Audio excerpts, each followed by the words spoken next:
Hanwamacta Megahertz 90.0 the Sandok Chariba, Wahong Radio Gi, Sandok Chariba Thorum Entertainment Program. Thorum Sibu Mijing Tabiriba Madi Konjal in the Tabiriba Kuding Mapu, Surjit Kumancha Madi Olen Sapamanina, Kurumzari.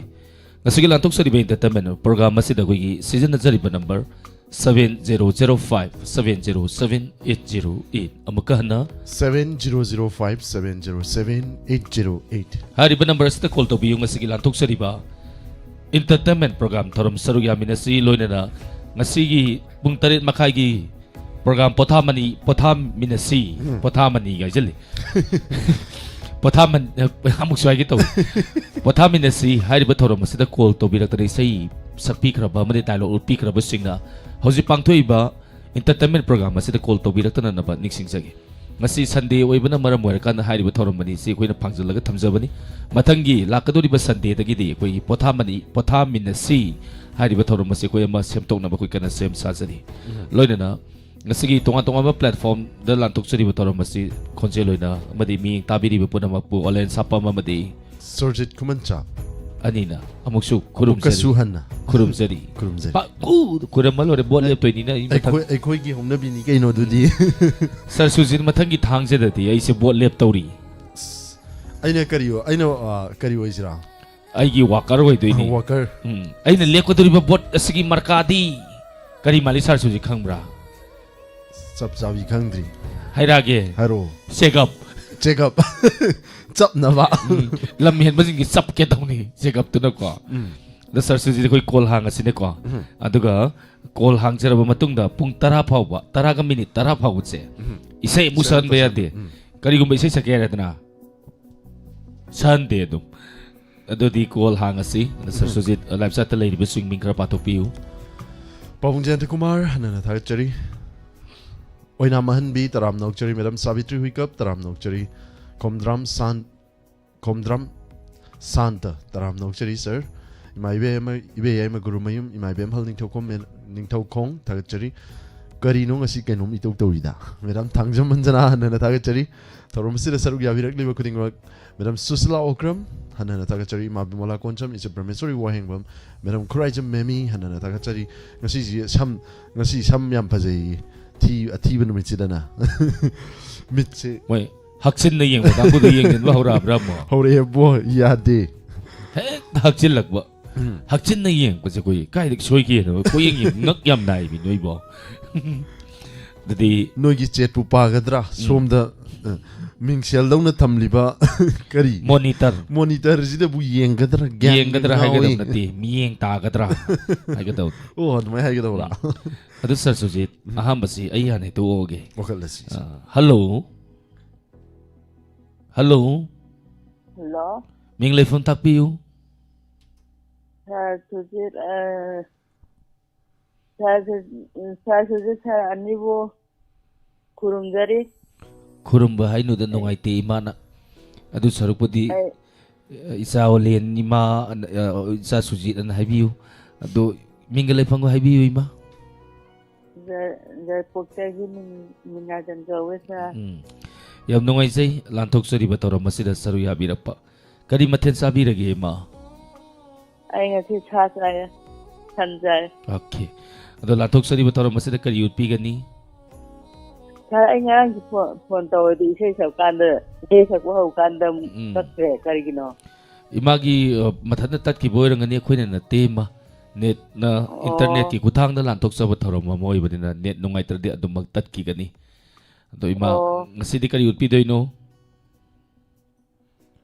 Saray delo amtang taw jake. How to say ma? Yeah. Oi yeah. Tari pwesi ng bo.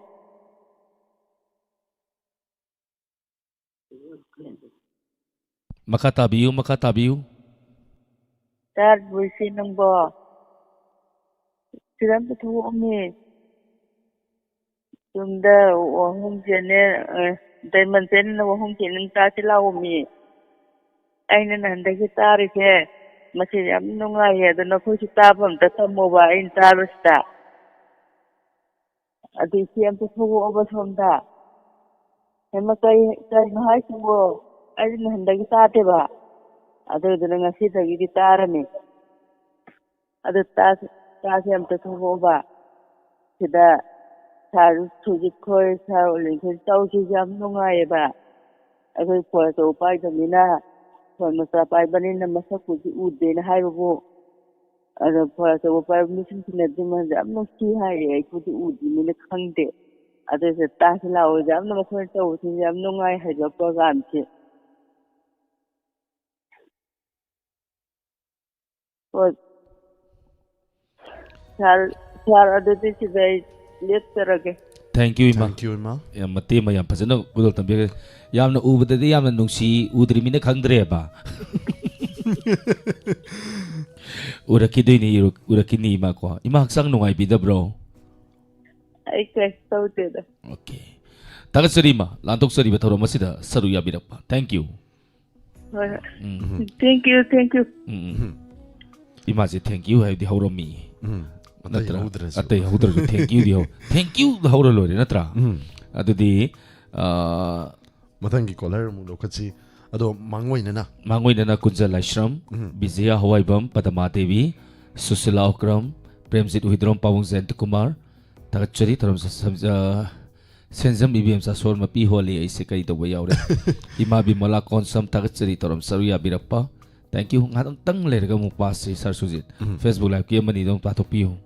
Madam Pia Mangang Indubala Devi Taram Nokchari. Madam Pia Mangang once again Tagachari Taram Sida Sarug Yavirakpa. Facebook si midi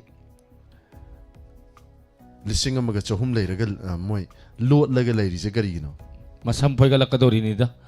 Kana loli tolo. Natrabadi. Matangi thangsen ningjang mo. Adam poy gare. Purnima Lamabam Taram Nokchari Taram Sida Sarug Yavirakpa. Sir Sujit matangi kolar mula kolatsi. Hello. Hello. Good evening. Good evening. Taram Nokchari Madam call to Virakpa Mingale from Mayam Daidopiu. No problem. Thank you so much, Ramita. Tagachari che ngasige Taram Sida Sarug Yavirakpa. Loinana Kari Matel Sabi Kige Sing Sise. Ngasido kangsoi di thonge ado namidang do suti oidena chagidre ai. Oh. Suti oigiba. Sak sabasi se suti leibro. Hapta amda kaya ra kathabige.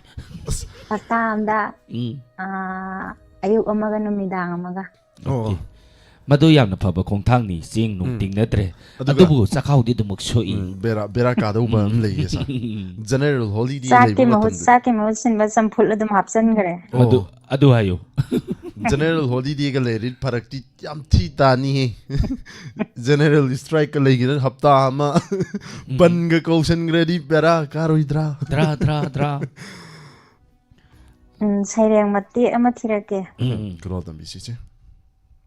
Nokpiu wanthabiu matam supada muktana da leraba cheptana da leraba maibamgi muktasana amadi matam supada saiduna ta leraba sapamgi amujawbi anina lanthokjariba thorama sibu nokpidraba yengbidraba wanthabidraba miyoi singado mapunsi chupagi thong lolaba pan tukan gumbani nokpiu wanthabiu lojarage Tas madu sayendo yai hey.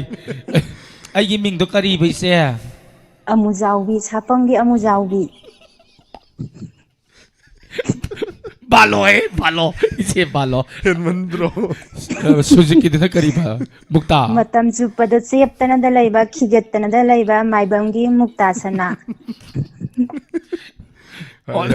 as othok na phajana thongri da koise adagi thoram asida noktraba mi singdunane matam chupada thong lolaga ta leiraga da pan to kan gumba Parman phajaba ga loina na ming phajaba thobirami iche nuksiton akoi na mamuk thojin be yai kino yadra iche yam nuksiton phajai ai gi thon bi ba ming do nungsi to lai do yam thagasari na oni busu aise sapam gi amujawbi Rumita karino nang tawiri si Poy wata karino radio ꯇꯥꯔꯤꯕꯁꯤꯡꯗꯨꯅ ꯑꯩꯕꯨ ꯃꯨꯁꯨꯟ ꯃꯨꯕ ꯑꯣꯏꯅ ꯎꯔꯝꯃꯣꯏꯗ꯭ꯔꯅꯦ ꯉꯧꯊꯣꯛ ꯉꯧꯕ ꯑꯩꯉꯣꯟꯗ ꯅꯪ ꯑꯩ ꯃꯤꯡꯁꯦ ꯑꯃꯨꯖꯥꯎꯕꯤ ꯀꯥꯏꯅ ꯀꯧꯁꯟꯕꯤꯔꯝꯃꯤꯁꯦ ꯔꯦꯗꯤꯑꯣ ꯇꯥꯔꯤꯕꯁꯤꯅ ꯈꯜꯂꯝꯗꯣꯔꯤꯕꯅꯤ ꯃꯣꯏꯗꯤ ꯈꯣꯟꯖꯦꯜꯗꯃꯛ ꯇꯥꯕꯅꯤꯗꯣ ꯏꯃꯥ ꯏꯕꯦꯜꯁꯤꯡ ꯑꯍꯜ ꯂꯃꯟꯁꯤꯡꯁꯦ ꯃꯣꯏꯅ ꯈꯜꯂꯝꯒꯅꯤ ꯀꯔꯤ ꯍꯥꯏꯅ ꯑꯣꯂꯦꯟꯗꯣ ꯃꯨꯖꯥꯎ ꯆꯥꯎꯔꯕꯣꯏ ꯅꯤꯡꯉꯝꯗꯣꯔꯤꯕꯅꯤ ꯅꯪꯅ ꯃꯨꯛꯇꯅꯗ ꯂꯩꯔꯦ ꯍꯥꯏꯗꯅ ꯃꯨꯛꯇꯥ ꯀꯧꯁꯜꯂꯛꯏꯕꯅꯤ ꯑꯃꯨꯛ ꯑꯁꯦꯡꯕ ꯑꯩ ꯌꯥꯝ ꯃꯨꯑꯖꯥꯠꯂ ꯉꯥꯏꯈꯣ ꯔꯣꯃꯤꯇꯥꯁꯦ ꯊꯥꯡꯖ ꯅꯨꯃꯤꯠꯀ ꯑꯣꯏꯔꯝꯃꯗꯤ ꯌꯥꯝ ꯅꯨꯡꯉꯥꯏꯅꯤ ꯅꯨꯡꯉꯥꯏꯅꯤ ꯅꯨꯡꯉꯥꯏꯔꯣꯏꯗ꯭ꯔꯥ ꯅꯨꯡꯉꯥꯏꯅꯤ ꯑꯩ ꯀꯞꯅꯤꯡꯉꯩ ꯔꯣꯃꯤꯇꯥ ꯊꯦꯝꯕꯤꯅꯕ ꯌꯥꯎꯗ꯭ꯔꯅ ꯊꯦꯝꯕꯤꯅꯕ ꯌꯥꯎꯗ꯭ꯔꯕ ꯑꯩꯒꯤ ꯄꯨꯟꯁꯤꯅꯤ ꯑꯃꯨꯛꯇ ꯄꯦꯟꯅ ꯀꯞꯀꯦ ꯑꯃꯨꯛꯀꯁꯨ ꯊꯥꯡꯖꯧꯔꯝꯃꯗꯤ ꯊꯦꯝꯕꯤꯅꯕꯗꯨꯁꯨ ꯂꯥꯛꯇꯧꯕ ꯔꯣꯃꯤꯇꯥꯅ ꯅꯩꯔꯝꯃꯤꯅꯦ ꯑꯩꯈꯣꯏꯕꯨ ꯃꯨꯛꯇꯥ ꯏꯃꯥ ꯃꯨꯛꯇ ꯑꯃꯨꯛ ꯌꯥꯎꯕꯤ ꯀꯥꯏꯅ ꯃꯁꯤ ꯄꯨꯁꯄꯥꯔꯥꯅꯤꯒ ꯅꯤꯔꯃꯂꯥꯒꯅ ꯊꯣꯟꯕ ꯃꯤꯡꯅꯤ ꯃꯣꯏꯅꯤ ꯃꯁꯝ ꯐꯣꯏꯒꯦ ꯍꯌꯦꯡ ꯂꯥꯛꯈꯤꯁꯅꯨ ꯅꯠꯇ꯭ꯔ ꯁꯔ ꯁꯨꯖꯦꯠ ꯁꯔ ꯁꯨꯖꯦꯠ ꯑꯗꯨꯗꯤ ꯄ꯭ꯔꯣꯒꯥꯝꯁꯨ ꯌꯥꯝꯅ ꯀꯟꯅ ꯅꯨꯡꯉꯥꯏꯔꯤ ꯁꯔ ꯁꯨꯖꯦꯠ ꯍꯧꯖꯤꯛ ꯃꯇꯝꯁꯦ ꯊꯥꯕꯜ ꯃꯇꯝꯗꯤ ꯅꯛꯁꯜꯂꯛꯑꯦ ꯁꯔ ꯁꯨꯖꯦꯠ ꯑꯗꯨ ꯊꯥꯡ ꯊꯦꯡꯉꯤꯔ ꯀꯩꯅꯣ ꯇꯧ ꯊꯥꯡꯗꯤ ꯀꯣꯂꯔꯁꯦ ꯐꯦꯡꯉꯛꯈꯤꯅꯨ ꯊꯥꯡ ꯊꯦꯡꯕꯤꯔꯤꯔꯣ ꯉꯥꯏꯈꯣ ꯑꯩꯈꯣꯏꯗꯗꯤ ꯌꯥꯜꯂꯛꯈꯤꯅꯨ ꯉꯥꯏꯈꯣ ꯏꯆꯥ ꯄꯤꯛꯏ ꯁꯔ ꯁꯨꯖꯦꯠ ꯑꯩꯈꯣꯏꯗꯤ ꯏꯆꯥ ꯄꯤꯛꯏ ꯑꯗꯨꯅ ꯑꯁ ꯐꯦꯡꯉꯦ ꯁꯔ ꯁꯨꯖꯦꯠ ꯊꯥꯡ ꯐꯦꯡꯉꯦ ꯁꯣꯏꯗ꯭ꯔꯦ ꯍꯥꯏꯃ ꯀꯅꯥꯅꯣ ꯀꯂꯛꯄꯤꯔꯤ ꯊꯥꯡ ꯐꯦꯡꯕꯤꯔꯤꯕ꯭ꯔꯣ ꯀꯂꯛꯄꯤꯔꯤ ꯈꯨꯔꯥꯏꯖꯝ ꯃꯤꯃꯤꯒꯤ ꯃꯃꯤꯡ ꯑꯃꯁꯨ ꯂꯩꯌꯦ ꯃꯥꯏ ꯃꯃꯤꯡ ꯍꯥꯏꯔꯛꯑꯒꯦ ꯀꯔꯤ ꯂꯣꯟ ꯌꯦꯡꯖꯟꯕꯤ ꯌꯥꯗ꯭ꯔꯥ ꯌꯥꯏ ꯑꯗꯣ ꯁꯔ ꯁꯨꯖꯤꯠ ꯌꯥꯝꯅ ꯀꯩ ꯍꯥꯏꯅꯤ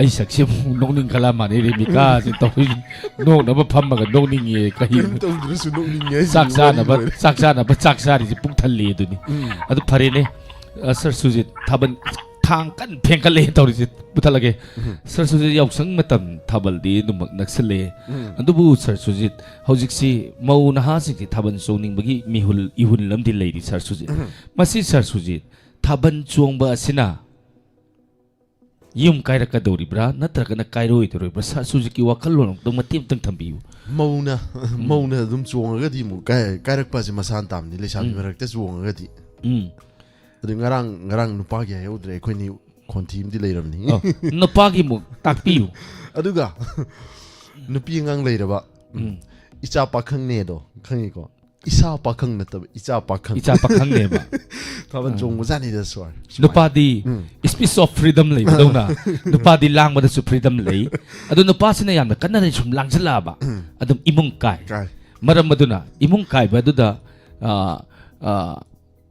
ꯃꯊꯥ ꯁꯥꯒꯗꯧꯔꯤꯁꯤꯅ ꯀꯅꯥ ꯃꯆꯥ ꯃꯁꯨꯁꯤꯡ ꯅꯠꯇ꯭ꯔꯅꯦ ꯃꯔꯝ ꯑꯗꯨꯅ ꯊꯥꯕꯜ ꯆꯣꯡꯕꯤꯌꯨ ꯃꯧꯅ ꯀꯩꯁꯨ ꯀꯥꯏꯗꯦ ꯅꯨꯄꯤ ꯊꯤꯕ ꯅꯨꯄꯥꯁꯤꯡꯅ ꯊꯥꯕꯜ ꯆꯣꯡꯕꯤꯌꯨ ꯀꯩꯁꯨ ꯀꯥꯏꯗꯦ ꯂꯩꯁꯥꯕꯤꯗ ꯃꯃꯤꯡ ꯍꯪꯗꯅ ꯃꯧ ꯅꯍꯥꯁꯤꯡꯅ ꯃꯃꯤꯡ ꯍꯪꯕ ꯇꯥꯔꯒꯗꯤ ꯃꯗꯨꯁꯨ ꯑꯀꯥꯏꯕ ꯑꯃꯅꯤ ꯅꯠꯇ꯭ꯔꯥ ꯑꯗꯨꯒ ꯃꯧꯁꯤꯡꯅ ꯊꯥꯕꯜ ꯆꯣꯡꯕ ꯃꯇꯝꯗ ꯅꯨꯄꯥ ꯄꯥꯏꯍꯟꯕꯤꯒꯅꯨ ꯆꯣꯡꯕꯩꯗꯤ ꯑꯗꯨꯃꯛ ꯌꯥꯏ ꯑꯗꯨ ꯁꯤꯟꯕꯤ ꯂꯥꯡꯕꯤꯔꯤꯕꯁꯤꯡꯅ ꯂꯥꯎꯊꯣꯛꯄꯤꯒꯗꯕꯅꯤ ꯉꯁꯤ ꯋꯥꯍꯣꯡ ꯔꯦꯗꯤꯑꯣꯅ ꯁꯤꯟꯖꯔꯤꯕ ꯊꯥꯕꯜ ꯆꯣꯡꯕ ꯑꯁꯤꯗ ꯀꯅꯥꯒꯨꯝꯕ ꯅꯨꯄꯥ ꯑꯃꯠꯇ ꯉꯁꯤꯒꯤ ꯊꯥꯕꯜ ꯆꯣꯡꯉꯤꯕ ꯃꯧꯁꯤꯡꯗ ꯊꯥꯕꯜ ꯆꯣꯡꯕ ꯑꯃꯠꯇ ꯄꯥꯏꯕ ꯌꯥꯔꯣꯏ ꯅꯠꯇ꯭ꯔꯥ ꯀꯔꯤꯒꯨꯝꯕ ꯉꯛ ꯀꯟꯗꯅ ꯂꯤꯁꯜꯂꯒ ꯄꯥꯏꯔꯝꯕ ꯈꯣꯠꯂꯝꯕ ꯇꯥꯔꯒꯗꯤ ꯖꯦꯃꯤ ꯀꯧꯊꯣꯛꯑꯒ ꯐꯨꯍꯟꯒꯅꯤ ꯌꯥꯏꯀꯣ ꯁꯥꯔꯁꯨ ꯌꯥꯏ ꯑꯗꯨꯗꯤ ꯃꯊꯪ ꯀꯣꯂꯔꯁꯦ ꯄꯥꯏꯈꯠꯂꯁꯤ ꯍꯜꯂꯣ ꯍꯜꯂꯣ ꯍꯜꯂꯣ 이마 탕 팽비브로 ꯀꯔꯤꯒꯤ ꯊꯥꯡ ꯐꯦꯡꯕꯤꯕ ꯃꯥꯟꯕ ꯀ꯭ꯔꯣꯛ ꯉꯥꯛꯇ ꯑꯩꯈꯣꯏꯒꯤ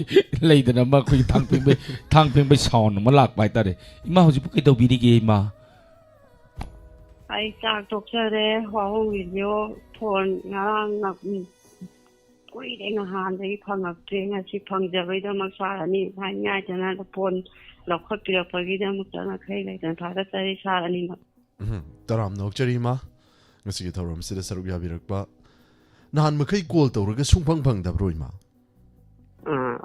ꯃꯔꯛ ꯈꯔ ꯐꯪꯉꯝꯃꯦ ꯍꯞꯇꯥ ꯑꯃ ꯁꯨꯔꯦ ꯐꯪꯗꯕ ꯁꯥ ꯑꯣꯂꯦꯡ ꯉꯔꯥꯡꯁꯨ ꯐꯪꯗꯦ ꯁꯥ ꯁꯨꯖꯤꯛꯀꯤꯁꯨ ꯐꯪꯗꯦ ꯑꯩꯒꯤ ꯇꯔꯟ ꯇꯥꯗꯕꯩꯔ ꯈꯪꯗꯦ ꯀꯃꯥꯏꯅ ꯇꯧꯕꯅꯣ ꯁꯥꯔ ꯑꯣꯂꯦꯟꯁꯦ ꯐꯪꯗ꯭ꯔꯤꯁꯤꯔꯣ ꯐꯪꯉꯛꯏꯁꯤꯗꯤ ꯀꯩꯁꯨ ꯉꯁꯤ ꯀꯥꯏꯗꯦꯗ ꯉꯁꯤ ꯑꯗꯨꯝ ꯐꯪꯉꯛꯏꯁꯤꯗꯤ ꯑꯣꯀꯦ ꯉꯁꯤꯁꯨ ꯐꯪꯉꯛꯑꯦ ꯁꯥ ꯑꯣꯂꯦꯡ ꯉꯔꯥꯡ ꯑꯩꯅ ꯐꯣꯟꯁꯤꯕꯨ ꯄꯥꯏꯔꯔꯣꯏꯁꯤꯔ ꯈꯜꯂꯦ ꯃꯤ ꯂꯣꯏ ꯇꯧꯅ ꯃꯥꯅꯤ ꯍꯥꯏꯅ ꯈꯟꯊꯔꯒ ꯊꯥꯗꯖꯔ ꯂꯩꯔꯦ ꯍꯥꯏꯗꯤ ꯁꯥꯔꯒ ꯑꯩꯈꯣꯏꯒ ꯂꯩꯅꯕ ꯍꯥꯏꯕꯗꯤ ꯌꯥꯝꯅ ꯑꯩꯈꯣꯏꯅ ꯋꯥꯍꯣꯡ ꯂꯤꯖꯣꯔꯒ ꯑꯗꯨꯝ ꯄ꯭ꯔꯣꯒꯥꯝꯁꯦ ꯌꯥꯎꯖꯅꯤꯡꯕꯅꯤꯅ ꯐꯣꯟꯁꯦ ꯊꯝꯈꯤꯗ꯭ꯔꯕꯅꯤꯅ ꯑꯗꯨꯝ ꯃꯌꯥꯝꯒꯤ ꯑꯣꯏꯔ ꯃꯥꯅꯦꯅ ꯑꯗꯨꯝ ꯇꯣꯛꯆꯔꯦ ꯁꯥꯔ ꯃꯌꯥꯝꯒꯤ ꯂꯩꯇꯦ ꯏꯃꯥ ꯃꯌꯥꯝꯒꯤ ꯍꯥꯏꯗꯤ ꯏꯃꯥꯒꯤꯁꯨ ꯁꯔꯨꯛ ꯑꯗꯨꯃꯛ ꯌꯥꯎꯔꯤ ꯂꯥꯟꯊꯣꯛꯆꯔꯤꯕ ꯊꯧꯔꯝ ꯑꯁꯤꯗꯀꯣ ꯑꯗꯣ ꯏꯃꯥ ꯉꯁꯤꯗꯤ ꯌꯥꯝ ꯅꯨꯡꯉꯥꯏꯖꯔꯦ ꯉꯁꯤ ꯀꯣꯜ ꯐꯪꯕꯤꯕ ꯑꯗꯣ ꯂꯥꯟꯊꯣꯛꯆꯔꯤꯕ ꯊꯧꯔꯝ ꯑꯁꯤꯗ ꯀꯔꯤ ꯎꯠꯄꯤꯒꯅꯤ ꯈꯨꯠꯇꯛꯀꯤ ꯁꯥꯒꯠꯂꯛꯄꯅꯤꯅ ꯗꯥꯏꯂꯣꯛ ꯌꯥꯝꯅ ꯄꯦꯟꯅ ꯇꯧꯖꯔꯒꯦ ꯁꯥꯔ ꯑꯅꯤꯒꯤ ꯃꯐꯝꯗ ꯍꯧꯕꯤꯔꯁꯤ ꯏꯃꯥ ꯍꯧꯖꯔꯒꯦ ꯁꯥꯔ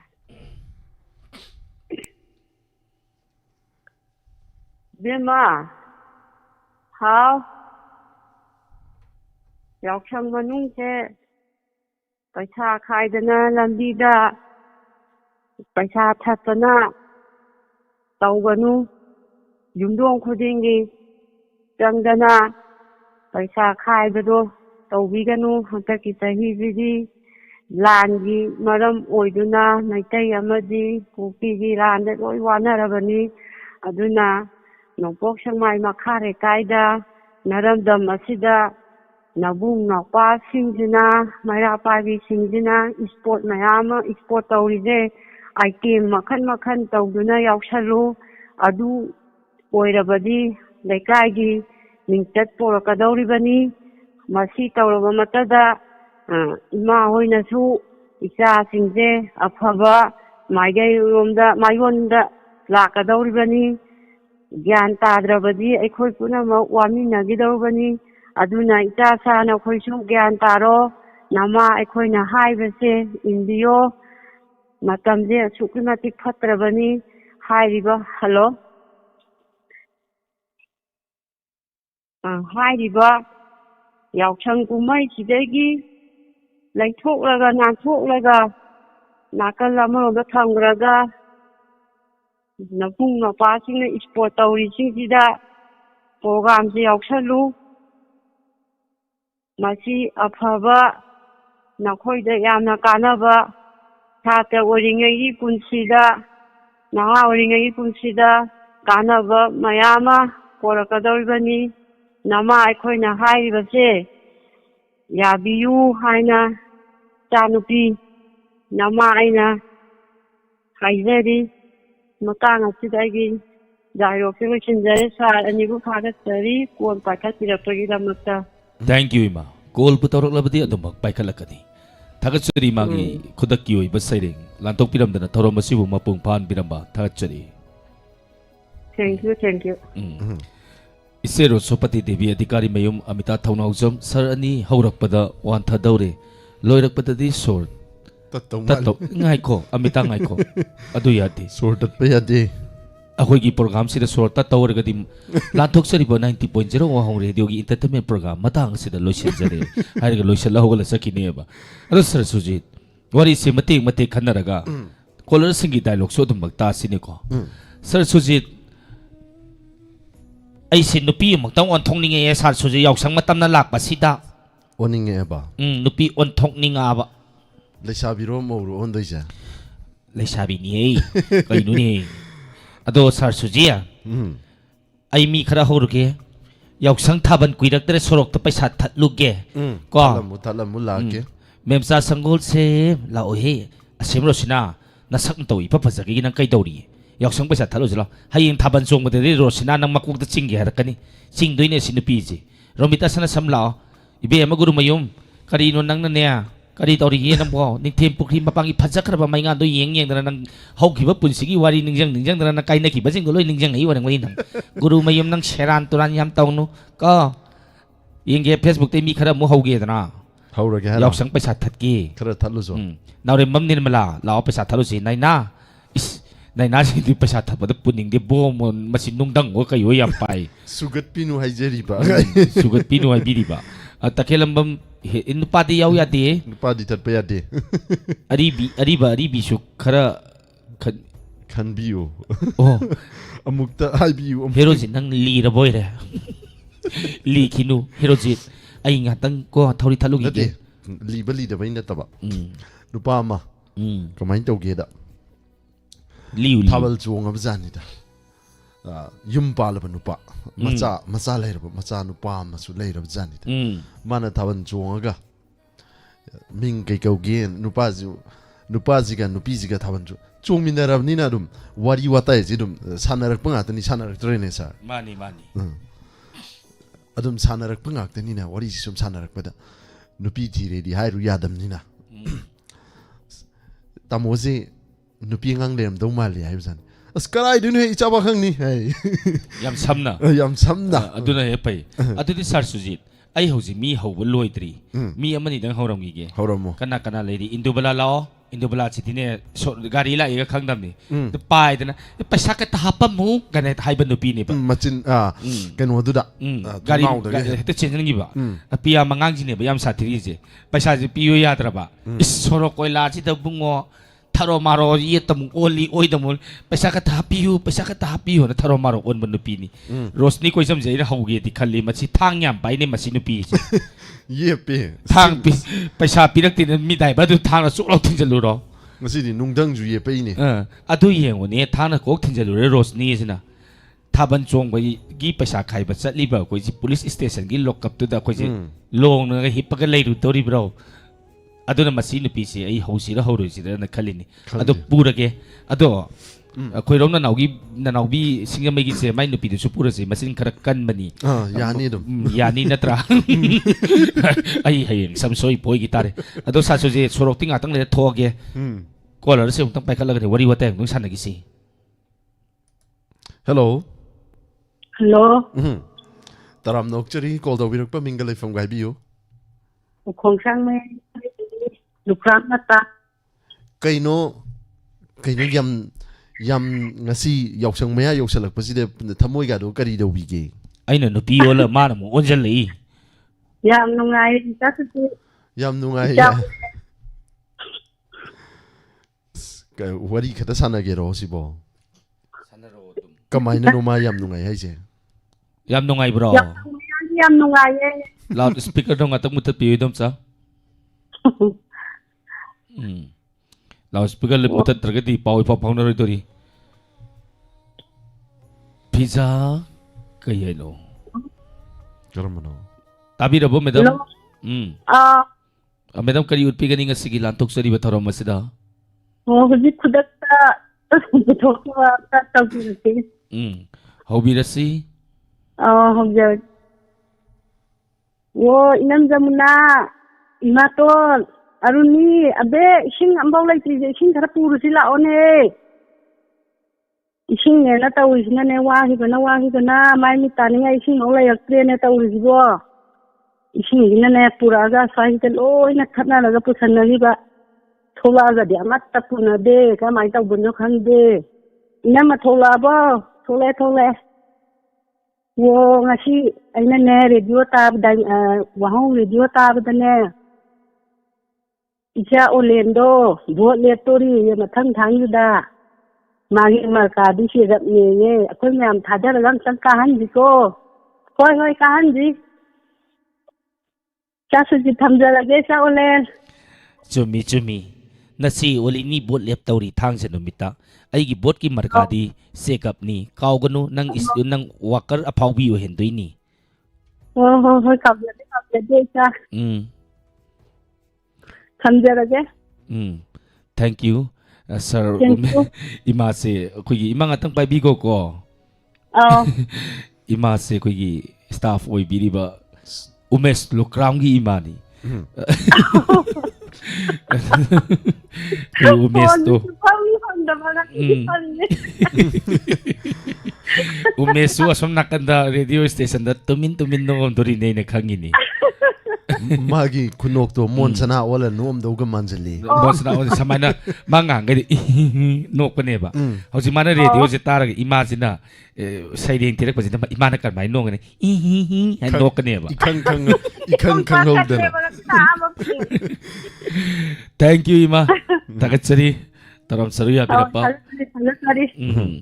ꯎꯃꯦꯁꯁꯨ ꯊꯦꯡꯛ ꯌꯨ ꯏꯃꯥ ꯎꯃꯦꯁꯁꯨ ꯃꯁꯛ ꯐꯖꯕꯅꯤꯅ ꯏꯃꯥꯁꯨ ꯑꯗꯨꯃꯛ ꯃꯁꯛ ꯐꯖꯩ ꯍꯥꯏꯇꯥꯔꯦ ꯀꯔꯤ คนใดจะไม่มีเจเท่าที่ทัดไปช่วย ย้ ยา อ วน ใช่หรอ ก็ได้แต่ย้อนโดยนุมาดี ไอ้ดียาวรุ่ยก็ ไอ้ตันลีมาก็เท่าที่ทำนี่นะปะอิสมาซินเนปะเจมานาตัวลาวีมาซินมานาตัวมาซินเนปะเจมาซินมาเจไพ่มาซินเนปะเจมามิดนามามีเองไหนเองจมเดะ สัมผัสนาทีจะดี อะดูไฮโดเนี่ยดูป้าดูไปชาทัดนี่เอาคุย ไป นะ ซาปีเกตอรมปดูปีโรโอเยดูนี่ ปีโรยดูอะดูน่ะมาเยาวดีเขาเลยสิมาตายแต่เล็บพันเลยสิชาสุดมาตายแต่เล็บพันเลยก็เยาวเขาเลย มาตายเดลพันบดูนี่ในการันตานี่ไปซากะฮับปั๊มกันวันตลอดกันดี โรสินาจีอยู่นี่มาสักมาตัวยามพันจะบินีนะสินุกนุกสามารถสิเดทกปัตตาลิคัมเพล็กซ์มากนี่ไงเชรันตุรันงางนี่มาสินุปีเจอีพีมาเอาคุยได้ยาวเลยพี่ตัวนั้นเนี่ยมาสิกุยสละองนี้ไอซ์มิดกระตั้งลิทกกระตั้งนี่อะดูนั่นเนี่ย มาทั้งกี มาทั้งยี่เฮ้ยมันต้องไปบิดาสุยเขาเลยสิ มันตัวบิตายอนใช่หรอย อนจี ยานี่ยาว อะดูสมัยต่อสิ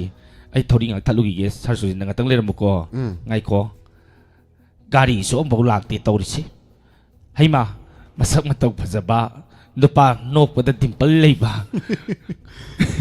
นกปัตตราสีเลยบันนุปามเลยตามว่า ก็ดูรกี ฮันตักใส่กิทาบันส่งไปกิลุปัตตระกตั้งฮับปี้ดามุบัตตามว่า ตาราขักตาการีกินตาราขักตานี่ดิเจตาราขักตาฮาปอยเจการีกินก็ตาราขักตาหายดิเจ การีโน ฮาปอย การีโนฮะปุ่ยตัวริสิ ลุปตาราขักฮาปอยดูเดบุกันนะถ้าเวลาโอ้ให้ไปนัดเรนหน่อยดิดอเนชั่นกี่แต่นี่หน่อยดิ ตามว่าอะคุยเนี่ยก็ได้แต่กินเราก็ทำบัญชงให้นสหิมดามุรักตังว่าโควิดอมุกกุกีไม่เตี้ยวลานอมุกทำบัญชงก็บัญสหิอาหุ่มมาดีพาร์นาดเกี่ยวกับทำบัญสิก็ต้องส่งเกี่ยแต่นะยุมเลยรักคุลักแต่เท่าที่ทดประตูดีการียามหลักเตี้ยแต่นั้นเนสเนนไฮเวย์แต่ทลักแต่นั้นทัดลิเซตามว่าไอ้คุยเนี่ยก็ได้กินโนตุขังกูตามว่าจริงเนี่ยไปใช้ยามสังเงทำบัญชงปะแต่ดูกินี่หรือปะตาระรักคุลลาปะโมจักยามงางนู ฮาปกันเนี่ยมันหน่อยดิไปซาโดลุปตาราขักหายรับนี่นะไอ้หอยยังหน่อยดิทับบัลจิลลักไปสิอีกไอ้ดอรีบะ ก็ยาหับแกโนหายุ ให้ดูไปยัดี ก็ได้กินโนบันนู้นเนี่ยเดียเท่าที่ทัศนีแบบคุยได้ไปชาปีน้อยได้ก็ได้กินโนมาตั้มมัว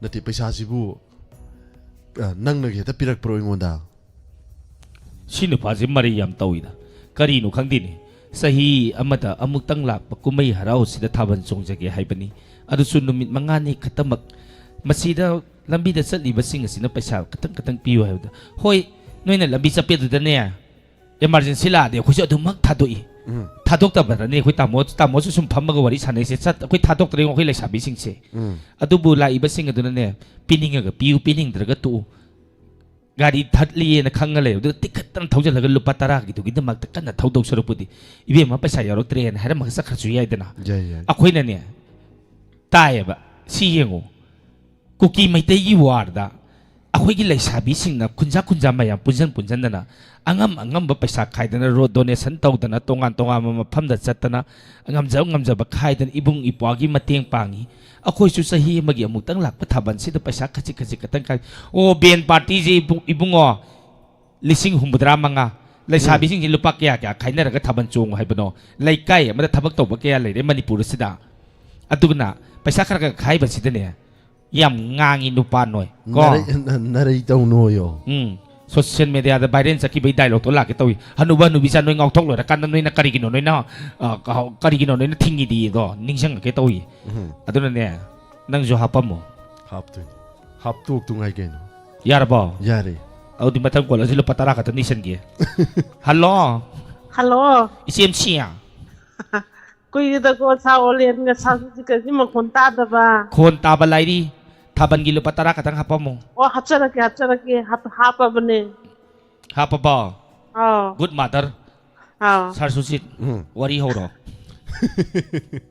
ai prom pate tharongo bine saru ji ka sa olen ga taram nok chari thoram sida saru ya birak ba ato kuy re kono taw da ba phone taw da ba marak da ding chum tajari ai de gi khangal kwa ne phone di phang da bani na ka do ri ke ताजरी ने खंगल इने बा तागा चरी मा थारोम सिरा sir या बिरक बा अद मरम मत जो खोन जो तहान निंग बा जो हाइब्रा हाइते बा प्रोग्राम जो याव निंग को अदु याम तोइना हाइब न तब न जो याव जी काय जो बाहाय तारे के न्यां चारगे इमा ngasi se matam gi mathel irom boy ne sathokre ꯍꯥꯎꯕꯅꯤ ꯀꯩꯅꯣ ꯁꯔꯥ ꯁꯟꯗꯤꯒ ꯑꯩꯈꯣꯏꯁꯨ ꯁꯔꯥ ꯁꯟꯗꯤ ꯑꯃ ꯁꯤꯡꯖꯨ ꯇꯧꯔꯦ ꯉꯥ ꯑꯃ ꯊꯣꯡꯉꯦ ꯉꯁꯤꯗꯤ ꯉꯁꯤꯒꯤ ꯗꯥꯏꯂꯣꯒꯁꯦ ꯊꯥꯕꯜ ꯆꯣꯡꯕꯩ ꯗꯥꯏꯂꯣग ꯇꯧꯒꯦ ꯍꯧꯖꯤꯛ ꯂꯩꯁꯥꯕꯤ ꯑꯣꯏꯅꯤꯡꯉꯦ ꯕꯦꯠ ꯃꯈꯣꯟ ꯇꯥꯅꯤ ꯈꯪꯕꯗ ꯂꯩ ꯌꯥꯗ꯭ꯔꯕꯖꯥꯠꯅꯤ ꯈꯪꯉꯕ lei yadre aizini adum chongthokpa yai ꯆꯣꯡꯉꯤ ꯆꯍꯤꯒꯤ ꯊꯥꯕꯜ ꯃꯀꯣꯛ ꯆꯤꯡ ꯆꯣꯡꯉꯤ ꯀꯩꯅꯣ ꯁꯝ ꯍꯥꯟꯅ ꯆꯍꯤꯒꯤ ꯑꯃꯨꯛꯇꯪ natragaju ꯀꯥꯍꯧꯗ꯭ꯔꯒꯗꯤ ꯂꯩꯐꯝ ꯆꯥꯐꯝ ꯈꯪꯉꯔꯣꯏꯕ ꯑꯩꯈꯣꯏ ꯂꯦꯝꯅ ꯃꯥꯡꯍꯟꯒꯅꯨ ꯁꯤꯗ ꯄꯨꯟꯁꯤꯅꯤ ꯃꯥ ꯆꯣꯡꯉꯤꯉꯩ ꯌꯥꯔꯤꯉꯩꯗ ꯄꯪꯆꯣꯡꯗ ꯆꯣꯡꯍꯧꯔꯣ ꯃꯅꯤꯡ ꯀꯥꯎꯕꯤ ꯃꯃꯥꯡ ꯀꯥꯎꯕꯤ ꯑꯗꯨꯅꯤ ꯑꯩꯈꯣꯏ ꯆꯣꯡꯉꯤꯁꯦ ꯑꯩꯈꯣꯏꯗꯤ ꯄꯨꯡ 3ꯗꯩ ꯆꯣꯡꯉꯅꯤ ꯄꯨꯡ 3 4ꯐꯥꯎ ꯆꯣꯡꯉꯦ ꯑꯗꯨꯒ ꯂꯣꯏꯁꯜꯂꯦ ꯑꯗꯨꯅꯤ ꯇꯧꯔꯤꯁꯦ ado leisabi gi chongagaju sumangda dum chongba yai pabung ga imaga the romance ꯑꯩꯈꯣꯏ ꯄꯥꯕꯨꯡꯗꯤ ꯎꯄꯥꯏ ꯂꯩꯔꯔꯣꯏꯍꯦ ꯏꯁꯇꯣꯔ ꯐꯝꯗ ꯂꯩꯔꯦ ꯑꯗꯨꯗꯤ okay ma adudi ma hobirasi magi ꯍꯧꯔꯒꯦ ꯑꯣ ꯏꯇꯥ ꯀꯨꯝꯁꯤꯗꯤꯅꯦ ꯊꯥꯕꯜ ꯆꯣꯡꯕꯁꯦ ꯄꯩꯁꯥ ꯀꯌꯥ ꯇꯥꯔꯒꯦ ꯑꯁ ꯈꯪꯗꯦꯗ ꯁꯨꯔꯣꯛ ꯊꯠꯄꯁꯤꯗꯅ ꯄꯩꯁꯥꯁꯦ ꯊꯠꯀꯅꯤ ꯄꯩꯁꯥ ꯄꯤꯔꯝꯕꯣꯏ ꯄꯤꯔꯝꯗꯕꯣꯏ ꯇꯧꯅꯤ ꯑꯗꯣ ꯍꯟꯗꯛꯇꯤꯅꯦ ꯈꯪꯗꯦ ꯒ꯭ꯌꯥꯟ ꯇꯥꯗꯦ ꯀꯃꯥꯏꯅ ꯇꯧꯗꯣꯏꯅꯣ ꯈꯪꯗꯦ ꯊꯥꯕꯜꯒꯤ ꯄꯩꯁꯥꯁꯤꯅ ꯃꯔꯣꯜ ꯑꯃ ꯌꯥꯝ ꯆꯪꯕꯒ ꯑꯩꯈꯣꯏ ꯒ꯭ꯌꯥꯟ ꯑꯃ ꯇꯥꯗꯦ ꯍꯟꯗꯛꯅ ꯀꯔꯣꯝꯗ ꯊꯠꯁꯤꯒꯦ ꯍꯟꯗꯛꯅ ꯇꯤꯚꯤ ꯇꯋꯥꯔ ꯃꯃꯥꯡꯗ ꯊꯠꯂꯕ ꯑꯗꯩ ꯃꯊꯪꯗꯅ ꯁꯣꯔꯣꯛ ꯑꯆꯧꯕ ꯆꯠꯂꯒ ꯑꯃꯨꯛ ꯊꯠꯂꯕ ꯑꯗꯨꯃꯥꯏꯅ ꯊꯠꯇ꯭ꯔꯒꯗꯤꯅꯦ ꯄꯩꯁꯥꯁꯦ ꯀꯣꯟꯅꯒꯗꯕ ꯃꯥꯟꯗꯦ ꯏꯇꯥ ꯁꯥ ꯀꯃꯥꯏꯅ ꯇꯧꯁꯤꯒꯦ ꯁꯤ ꯍꯥꯏꯖꯔꯒ ꯊꯝꯖꯔꯒꯦ ꯌꯥꯝ ꯍꯩꯕꯁꯨ ꯅꯠꯇꯕꯅꯤꯅ ꯁꯨꯝ ꯌꯥꯎꯅꯤꯡꯕ ꯌꯥꯎꯔꯛꯄ ꯋꯥꯅꯤ ꯁꯥꯎꯔꯦꯅ ꯊꯝꯖꯔꯦ thank you ima tagachuri thorom saru yabiratana thorom asiu mapung phan biramba thank you thorom asigi makha tarakpa mathangi caller amu lakutsage makha tarakpa caller sigi dialogue ama lakutsara matungda sir suzuki sei matarsi sir suzuki sei hello rakpadagi mayami sei sakpirakpa adumak yaragani lantok sari thorom asigi comment ngatang lepsage di dialogue khara sangre khuni ko adu sir sujit mathangi caller se ungtang paikat piu hello taram nokchari sir call da wirakpa minga medile from habiu aige ming Ajit Kuman tagachari sir live Facebook live ta adum saruk yabiri ba sir Ajit Kuman thorom asida saruk yabirakpa yam thajadana ngasi call da wirakpa si call ga pangtokhi bje sir kam kari phaubi gi as saam maisak se loina inthare saklam ba maisak inthare hari iche ma olini kam dau sige sakliba maisak adu ingthagi pasi khwaidagi phaba khongthang mani daw yam yare maram maduna kari urpigani sir asi program se asi se koi ki telel la tawdu cha ko ei se kanogi khurai jeni ki konjel oina sajarage Pani akhoi ki leader ki khonjen sara ka toy ti khawra ngai tan leire gulapi oi horasi kari no na ngangit na aina sonda phone pangpaki patha sa ta baki tauraga lairi pene ngarang han takin le aina call toraga tom bisai amata khanke haina taurise atu posung pang te hai pa pichi hairaga tom lai hai pa atu ngasi ti khang tha jadana thok long na phangak pachidadi ai ki pungning se kainom taure hai pa thank you karino isi nachi boy idea lilagi sat pasi kanana ke dori chiche jini kurai aina hangi se tatar praise jinia taye taje tari yengoi nachi na hantak lila khara exam mayagi lila khara lep pasida mai da uring mayam thoklei se ubra haima sitati utepo sitadi uroini makeup toksangi banina ado nangi parlor da heng lake fashion khara lakpio fashion khara tok tarti hojikti makeup so ano pa mayam thuklar ka leirapane maman chu yam thina honga pa atuni lamdam masida khwaidagi phawri bi makeup artist ichejini oida lagani ke thage kwa thank you sir thank you tagachari thank you yam noi jere sarani ku thank you sir thik jaba sigi mathak tarak pasidi asai gi dialogue tare si matung tarak pasidi isaygi ragagi matam amuk lae natra adudi Sir Sujitay isay mata thosi caller ngatang paibiu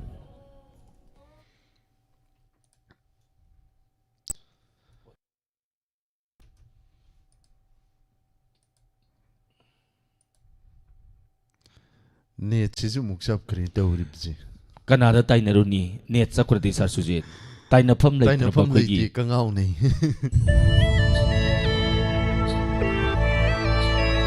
phamin naraga thamoi gaibe isay musak le tawri nangon da sai tharak toi ni kaino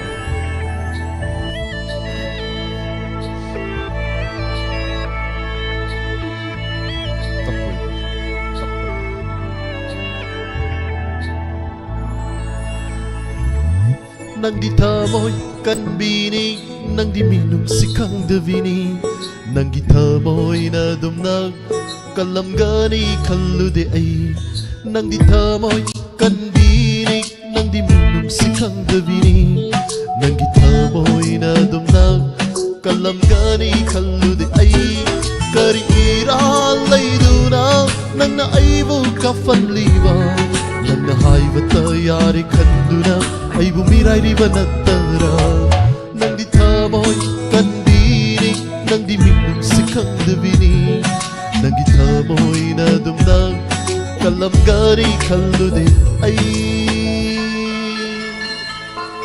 oi ma tamo nuksiba nangi khonsen taputar ka nanaw ibi ay nang bunung tigi ningsing nang na ibu nungsi iba sumna ay na sumna bunungsi ay githamoy di adu magkan badinate adu magpiat ko na layrine nungsibaw sempre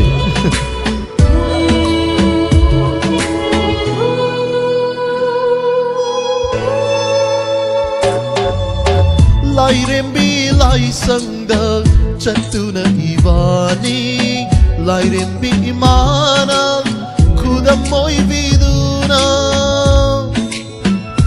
salaga wasak da kiba nang ay thungna siha ai gida magleblani wasakiba nang na kaina vada kariki ki drivanga sidi ai ngonda tanatana mapuda suminammi ai ngonda tanatana mapuda suminammi madugi chainati soidana fanninang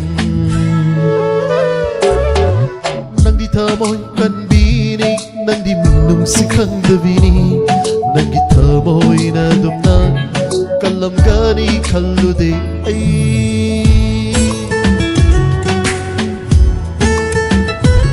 thamoy kay araga swai ko song song si kamay toy no lai mamang da wasaki ba to nangon da khadak tawram ay nangon da leibang kamon maram di nang damit yam yami aduna niya ay nangon da leibang ang trabang hanga ba mit yami ay oh no mit mari kakpan basi ngit maria ri yung niya ay di nang bu thamoy senga nung sivana nangi ay fanavata kanjavani ay na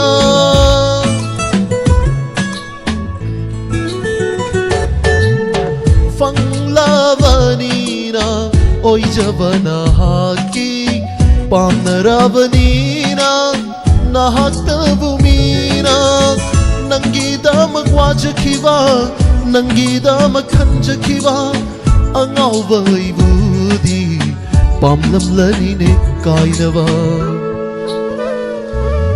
nangdi thamoy kan bini nangdi minung sikhang devini nangdi thamoy na dumna kalam gani khallu de ai nangdi thamoy kan bini nangdi minung sikhang devini nangdi thamoy na dumna kalam gani khallu de ai kan bini yam kalle na me thamoy je sidi strong heart kini ne ko strong heart ki strong heart iyamba malay manikanta haidana ko khoi lekai degi manipuri film jing je ai kise yom bi yorome manipuri film jing je maming lak balak ba jing je mana maitei ron da english te to tholak pai tar ado mami film ji image hai mana ado akai ba likli ga na film le broken glass matawa sum na film ko di makitholi hai tar okay aduna sir suji tangi isai chau bi ngatang sir suji sor hon tok piu pispa ko ai mathang caller jeng tang paikat sake hello sir Olen taram nuksari idom cha ming le phum tak piu ai lo lai ram kai ti lo tama lai sam sir Olen yam nungai jai dom cha lan thuksari batharo masida saru ya birapa dom cha kari mathen sa birage kang choi cha gre kang soy asam boy sare ba koi dum sa hoi hoi okay la na maru lam kan jalak pani oi hoi mani do israel do to pham sing da ojik lan tori basi iso kuiram si yam yang na fa ki bo oi resanu ala ko oi jano dum sa kari utpi gani ngasi lan thuksari ba thorum masida dialogue to ge to ram mani sei sak ba yaram nei sei oi sa gi ko oi hoi how to say dum sa hoi yaw sang matam nak salak pani na yaw sang gi sei oi sa ge phani matung phang ni phang hoi ju khang ban na ki ang ni de ta ho na ho la ge hau ra ge ko ai ku chai se yaw sang man ai ku lai kai lai sa thok te ai ku lai kai ta patal ni ro ai ku chai se yaw sang man de ai ku lai kai lai sa thok te ai ku lai kai da las patal ni ro pamjaba nangdi ai tagi oi ning ba namang da kana su haning da ba lai sa kaya na nang bukalak nari nang bulak pa makoy na ngai di bani ngauri ai di nang ginataw da ngauri ai di nang ginataw da lamba pangdra ba wakal duna ngauri ai di nang ginataw da lamba pangdra ba wakal duna o nangi lai kai da bu na ram da bu tai ning ba tai da chanu nangi na khut mak na ai gi mai da pe na tai biro o nangi lai kai da bu na ram da bu tai ning ba tai da chanu nangi na khut mak na ai gi mai da pe na tai biro matam kaya nang bu ngai rak pa ngai bai matam ngasi oi ra ba sahi kaya nang bungai rakpa ngai bai mahai ngasi oi ra ba matam kaya nang bungai rakpa ngai bai matam ngasi oi ra ba sahi kaya nang bungai rakpa ngai bai mahai ngasi oi ra ba enong bunong sida dilem na mangwai nung siba ambu panjara ti ai sinanggi oi gani ngai bungai jara balem na mangoi ngai jaman an bukan dira pati nang na uni na mangga onanggi lai kai da bu na ram da bu tai ning batai jasanu nangi na khut mak na ai gi mai da pe na tai biro nang di ai gi oi gani ai su nangi oi rage Pantungi poloi pam yau ba pau lep tana Nangdi ai gi oi gani ai su nangi oi rage Pantungi poloi pam yau ba pau lep tana Ngai ba ya ba ngai gani awa ana khang gani Musi nangi kong sata ai na natung in gani Yau hange nangi apamba pantung kuding mak ai gi thamoy na nang bu asum nung siri pituki nang na apamba ai gi thamoy se kari susing na de nang bu asum nung siri onang gi lai kai da bu na ram da bu tai ning patai ja chanu nang ina khut mak na ai gi mai da pe na tai biro onang gi lai kai da bu na ram da bu tai ning patai ja chanu nang ina khut mak na ai gi mai da pe na tai biro pe na tai biro पेना तैजरे yausang yauhanning biri akhoi ꯑꯩꯈꯣꯏꯕꯨ ꯉꯟꯇꯥꯅ ngantana kai ho biri mafam Tana kai hꯧꯗ꯭ꯔꯗꯤ ꯌꯥꯗ꯭ꯔꯦ ꯆꯦꯡꯕꯨ ꯊꯦꯡꯗꯔꯕ ꯇꯝꯕ ꯉꯝꯕ ꯅꯠꯇꯦ ꯑꯗꯨꯅ ꯉꯁꯤ ꯍꯦꯛꯇ ꯇꯧꯍꯧꯔꯒꯦ ꯇꯧꯖꯔꯕꯅꯤ idomcha puningbu nungsireida wahong radio je he yaugibadagi thaban chatpa phangakhidaramni do nangdi phangibra ꯍꯟꯗꯛꯇꯤ ꯁꯣꯝꯗ ꯑꯣꯏꯅ ꯂꯥꯛꯑꯣ ꯀꯔꯥꯏꯗꯒꯤꯅꯣ hantakti nongmadi huranba yabrenge ꯅꯣꯡꯃꯗꯤ karino nasi olini akhoi jo mutangni sari phunda sesalaga thaban chongba yawba yai kaino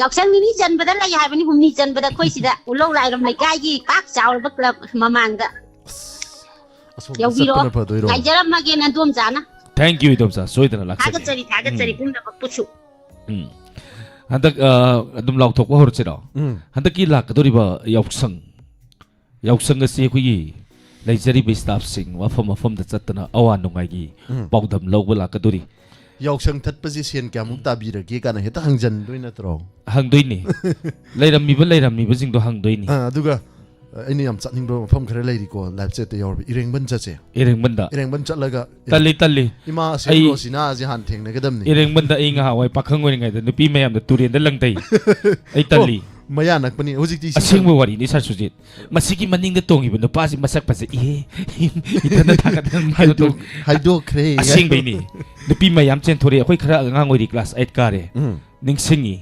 2003 dani ningsingi sar sujit sahi kun gani thoigi mamangi wari ni angang oringai school tamningai lari kana tamingai lari ti kana tamba pari supa paningda pangau da ngaurga leiningba matam kana su kana na kidaba matam adugi matamda ai se kaksingda yausang satli gari masada ahum tongaga aina khwai maning tongi aduda irengbanda akhoi matamda haitare ne akhoi dagi hena kharaga saurbi laisabi pharabi class 11 ka bi 12 ka bi singsina haima asigi paisa that haitare ne halangka numit ni ningsingi haima masigi maning na tongi nupa si masak mataw yang paje si chingdaroi ai si phairing turing chingdabire khong da moi ahum da paire khutta ani paire du moi turing du langdari ni sa suji ai bo ising thai ni ne ising takraba ai na sau si kadai nok si kadai adum hale yum da aduna matang kolam ta pakat piu hello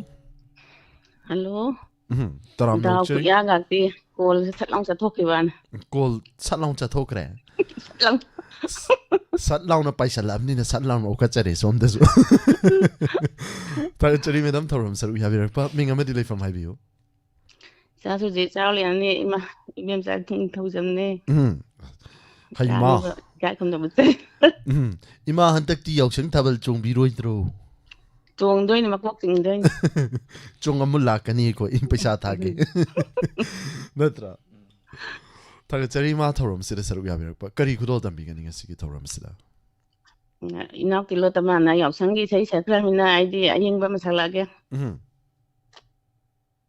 sargi nungi muti do akoi diamond tv se am thawaya on tajaram inau nupi tokpa matondo ma hoji pudi lai ra pen ngai lai gra ina chung ma le na go sakti so on yam kan hairam bane ba mangon de dedicate tawrage hawrage nangdi nungi mutini nungi thamoi pandini nangdi nungi mutini nungi thamoi pandini nungi mutinabu nungsi khangba haunabara nungi thamoi dabu minungsi gi iri yauranggadara nangdi nungi mutini nungi thamoi pandini nahak na thamoi pandi oiram laba minungsi khangbi ama oiram laba ꯅꯍꯥꯛꯅ ꯊꯃꯣꯏ ꯄꯥꯟꯕꯤ ꯑꯣꯏꯔꯝꯂꯕ ꯃꯤꯅꯨꯡꯁꯤ ꯈꯪꯕꯤ ꯑꯃ ꯑꯣꯏꯔꯝꯂꯕ ꯑꯁꯨꯛ ꯋꯥꯖꯔꯝꯂꯣꯏ ꯑꯩꯒꯤ ꯄꯨꯟꯁꯤ ꯑꯁꯨꯛ ꯋꯥꯖꯔꯝꯂꯣꯏ ꯑꯩꯒꯤ ꯄꯨꯟꯁꯤ 미고마다수 녹슬은거니 미고마다수 녹슬은거니 이사이가 까부더이다 Thank you idumsa thagachari yam fazaba isai ma khudol tambiraktana thoramasibu mapung phan biramba thagachari nahakna thamoi panbi oiramlaba minungsi khangbi ama oiramlaba asuk wajaram loi aigi punsi asuk wajaram loi aigi punsi. Hello. Hello? Ning leifang tapiu. Tukum awang likay tukum rani. Yam nungay say lantok sa riba tarum masida saru yabira pa kari maten sabi ragi ma Siti kamila simbawo. Awatarawa samtong. okay achambam su sabi re sar suji ko ima se isai ji phaja phaja na sakpa popham pham da lari yam pa ba nupi ni popham pham da lari pa se na is college kap thari boi ning uri da ma isai me yak pa le re me oh lari pa ba nupi ni lari la so yam pharak pa nupi ni da Ati umko thado ke tawni da. thaba yai phare haubiro Ni giseng puduna lakpani loi khiba khanghaude una ni giseng puduna lakpani loi khiba khanghaude una leibaki sana changdaini Kanna miku amata thadukpa ngamde ni gisengje puduna lakpani loi khiba khanghaude una karamba lambino kadom pangbano karamna chatani idomata aina karamba lambino kadom pambano karamna chatani idomata aina khongthang amata singbiu nangna aruiba matamgi khongchata ni gisengjen puduna lakpani loi khiba khanghaude una mikub amata thadukpa ngamde mikub amata thadukpa ngamde Intaraglaba mallaba changni Mumadi soiroi turani Intaraglaba mallaba changni Mumadi soiroi turani Khangamda thaduknarani Pamdana kainarani ni gisengjen puduna lakpani loi khiba khanghaude una ni gisengjen puduna lakpani loi khiba khanghaude una Loire Shani. thagachari ma yam nungsibai se ma kudol tambiram duna thoram sibu mapung phan biramba hanna thagachari Shani busu. Thank you. Sir Sujit, matagi caller paikatring ada. Live chat le ribasing ming kuire pa da bako. Ming amu pa ba horsi. YouTube की से हाना पाथो जिरा sir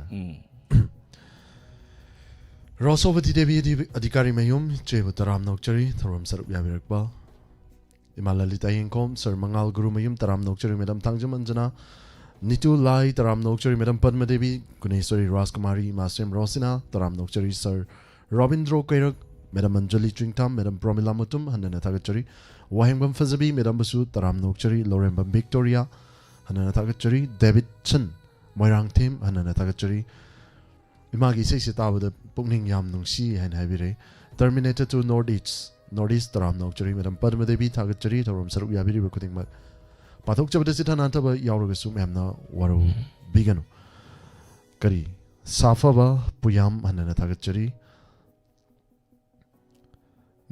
madam Aruni Koijam थागचरी theorem सिदा सरुक याबिरकपा नावरेम इचन हनना थागचरी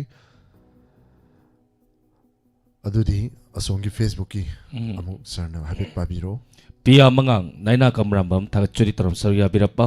Thank you. Kana chingkasi. Binasaki TV atopam Facebook ki thangakpi Roni yumlembam थागचरी तरम sir याबिरप्पा. Toy mangang थागचरी. Thank you. Matang tarako matagi caller tang la kucharake. Hello. Hello. तराम नौकचरी मैडम इमा कॉल तबिरकपा Isan taram noksari. मिंगल लेफम गाइबी इमा Ya poke kugi ma kayene. Haima खोंजेल ग ता खिदब कुइरे खोइथुम नरब इमा की खोंजेल Isa lagi konjen je dum taba. Isa kone phangda bida wai mo. अदो करी मथियल चाबीरगे इमा Ngasidi kangong ngore. Ama irole. यम हाउना साथोक्रे इमा लांथोक्चरी बंगसिगे थोरम सिदा करी कुदोल तंबिगनी Isay masada sawaje ngasidi.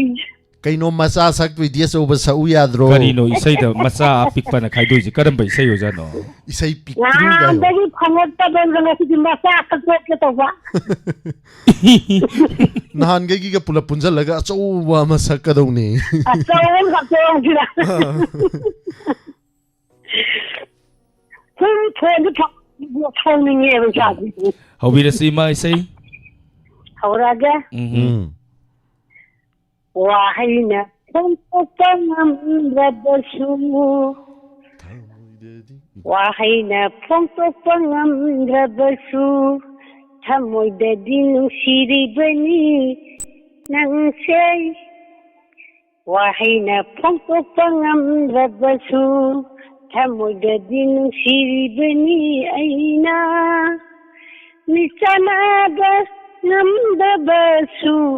Misanana yingang amdrasu yingjeri bani lona lona wahina phongtok pangam rabasu nangna momo nokpa uraga makalam jai aigi thamoy sina nangna sawa natau uraga wajeri bani aigi thamoy sina Wahina phongtok pangam rabasu thamoy dadinu siri bani ainangbu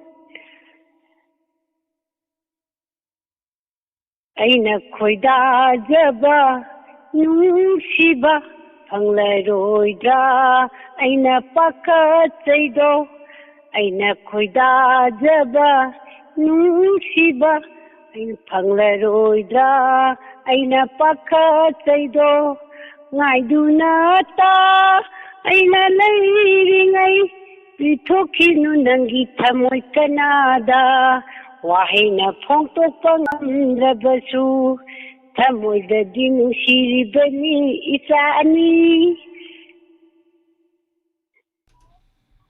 Thank you. Mayam pajabay isai ni. Yam pajana kudol tambirakre. Yam थागचरी naha singi oiba isai ma. Hantrik hanubi mana salak kasi di pajagre do. हंड्री अनुबी Amu mo sigun bayaw tawin ng mga Thank you ima tagachari taram sarya birappa. Thank you. 폰도 강남다시 말이 강남다 강남제바. Thank you.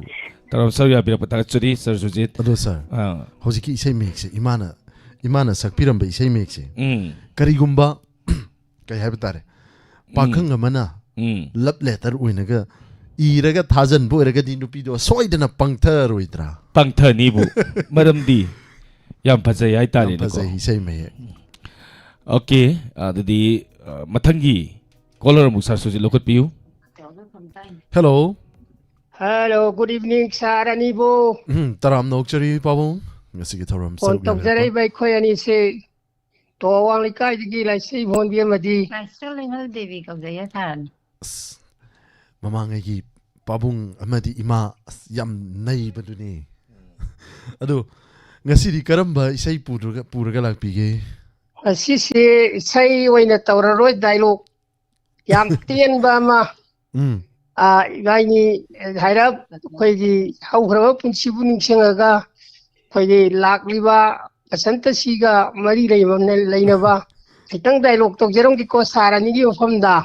lak liba basanta siga mari lainana no ho na na mugening hulalakwa Our money in the home yening. Sarwegi at dialogue Taza with the zoo, Yening Laksa by Vitara. tagachari pabong amadi ma kurotam bisi Oh, Huggerake.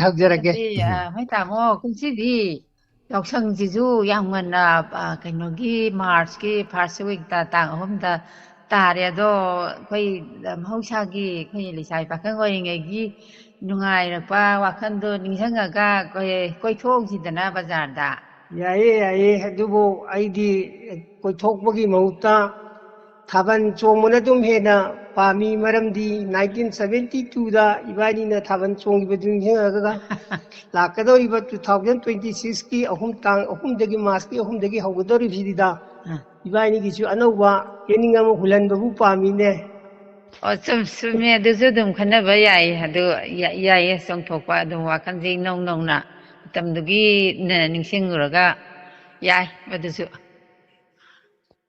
Duga Nangi Wakandadi, Pagi, however, Punsibu Singaga, Pagi Hujuzik Oiri Basai, Deda, Matam Dugi, Kenon Singaga, no I talk she have Sida, Kari Pauge.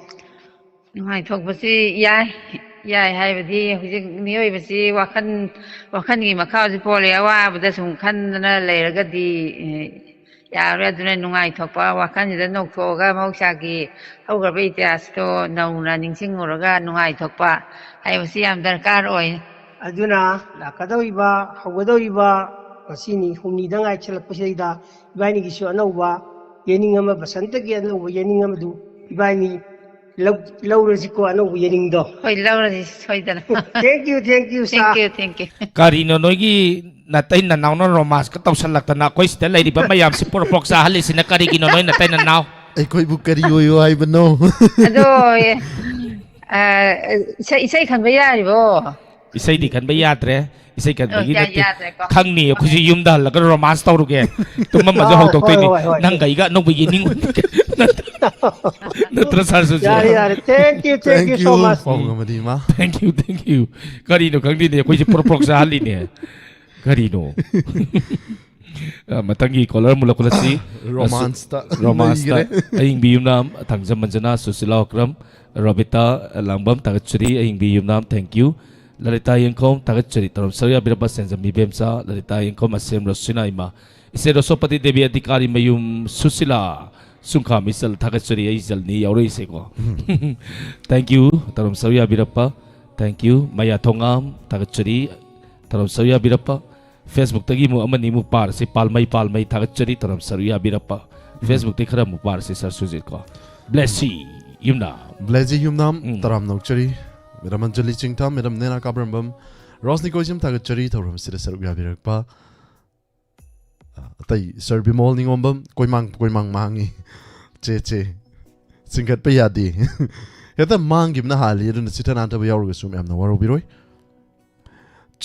Chingkai oinam hanana tagachari thoram sida saruk yabirakpa Sir Bimol kuling magpu tagachari matangi caller mu lokachage matangi caller mu lokachari hello Hello, good evening, sir. Good evening Taram Noksari Minglay from Takpiu.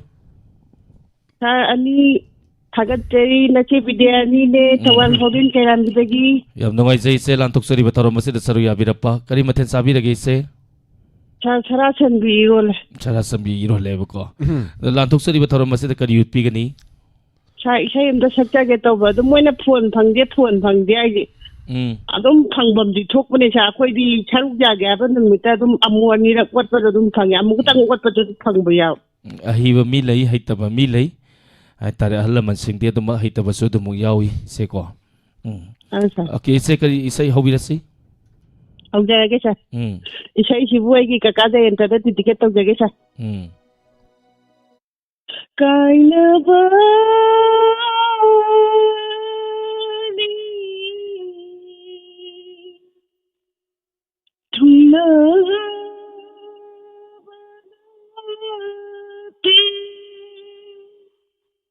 Mapuksi maginate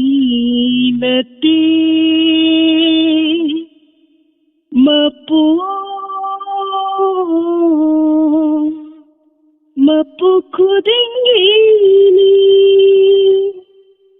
chaki oihaurani wakchingi ule chaki oihaurani wakchingi uli ngairami matagu aigi punchina nushito bana idum phamladuna nushito bana idum phamladuna mahauchagi binoto nunakidara chaki uyurani wakchingi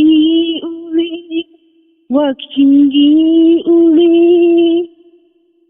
all over Malango fighting pagi tamuko nangna mapangko din lucky bani haina janabidi mahajago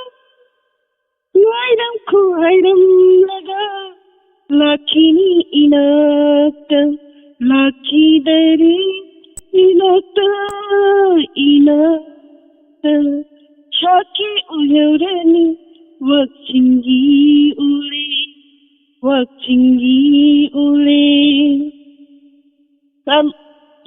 matung doi na pun sakjagi. Thank you che hana na tagachari torom sida sa Ina may magsahog ko le sa akin sa isa ko matung doi na pun sakjagi. Ina may magsahog gali hana na tagachari madam torom sida che sige torom saru yabi rakpa. Thank you sir.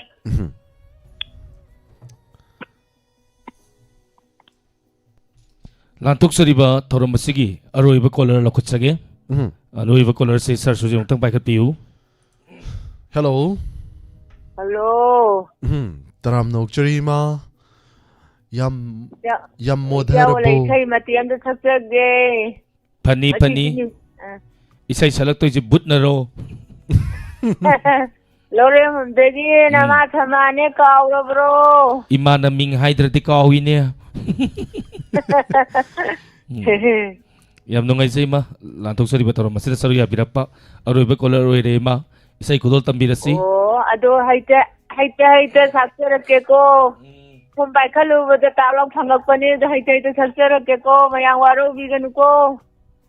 Nongna binu ko. Saksarake ko.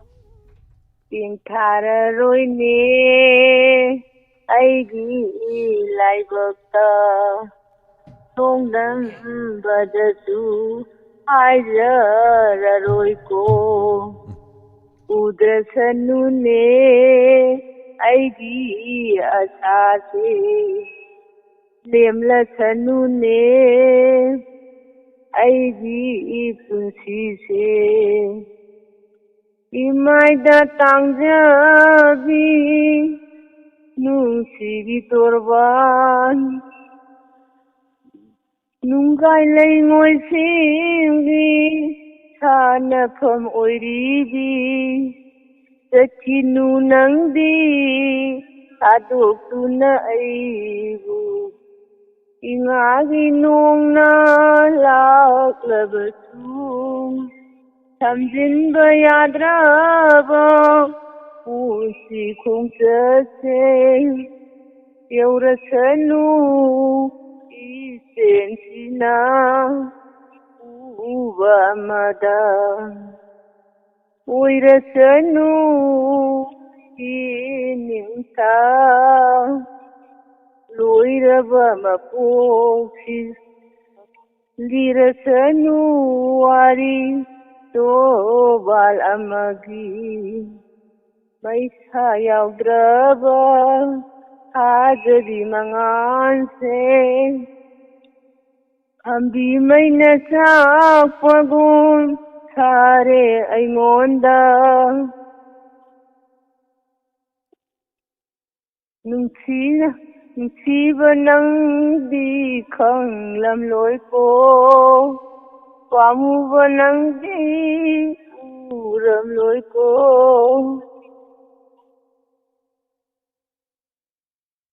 loi jere ngasi de phaba tambi chaine dubu ai buwa Tagachari waro binu maya yam pasana kulo tambirai hanana tagachari Thank you ima tagachari taro masida saru yabiratana taro masiu mapung pan biramba sasuji arui besidi ataparang bai sem sake ko taro masi loisin jage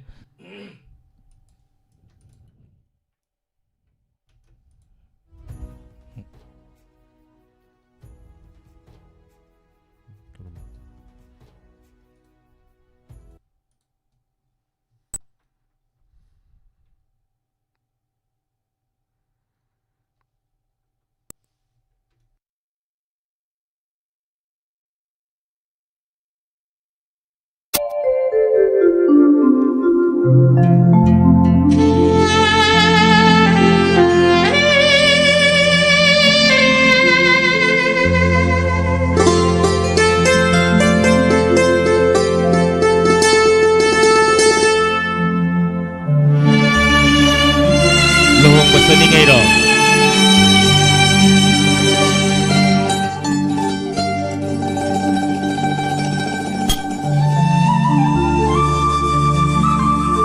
lakthok laksin ki wari ni sina khatra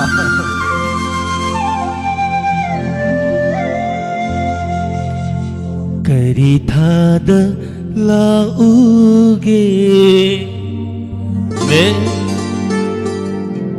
mera thada laksira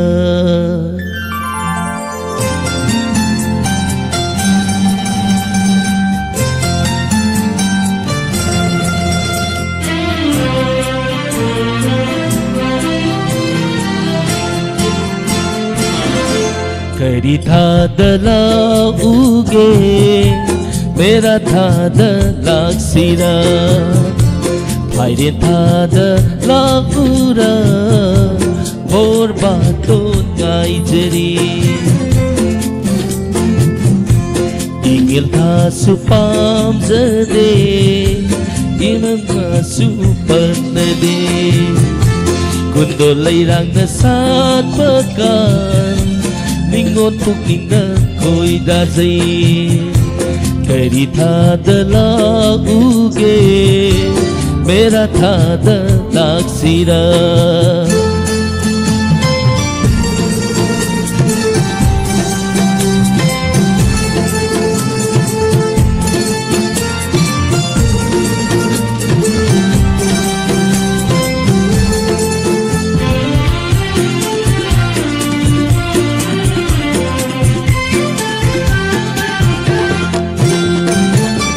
Kalen may sa langdringay Inga nung junang dringay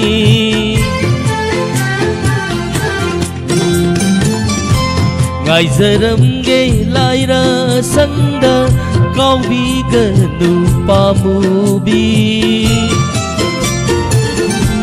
Nang bungay duna Nonggaw bisik lagum ai ki itau na nong in chek la oi de ni sing na paray thadong lo ne singna wakal thadong lo ne ay na lebliye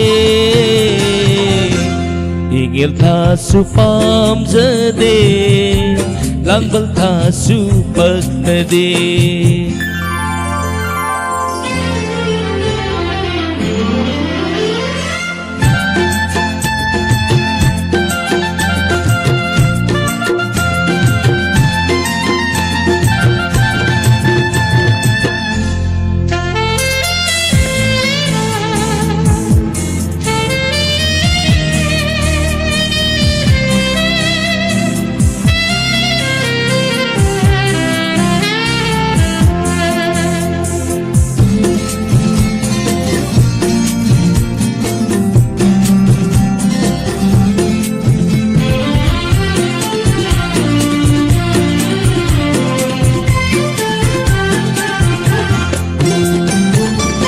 Sajibugi noma panda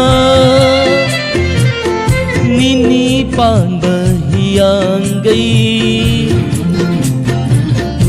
ipam lamdam nung siba yauhan biyu pamuba hayrang atoy ba panthau ingkol day lấy hào lại đê đô bukri ma pan sát pi đô pujara ke pamu nangi pujara ke nungsi nangi lana binu ko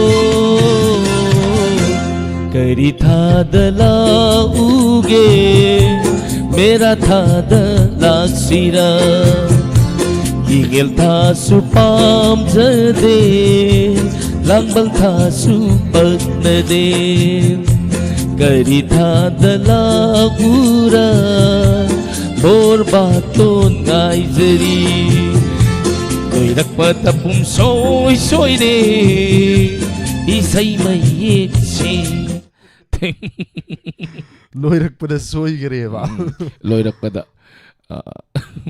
nattarani sarsuji kon galoi shire sarsuji thank you torom saya biri puna mapuhanan tagachuri me anu ko au nu ko birak puning tagot thank you sarsuji torom di loire ro sigi maka di sumang kumay muktarani natrani sarsuji atin ma break amagi matungda ado sarsuji ngasigi lantuk sari torom masida ming patok taba si taba mayam yaure natra adidi samai tose loisalasira loisilasi mayam pathok pasin gi wari je sithau yaurga su mayam waru bino waru rasu akoni di mangrani aduna akoi thok padum mangrage mayam su dum lebi yoro no change na no change do mayam sumang kumai sumang lila taminasi thoromasi halusin bege abalusage mayam punapu amukana olen sapamamati surjit kuman chani na kurumjari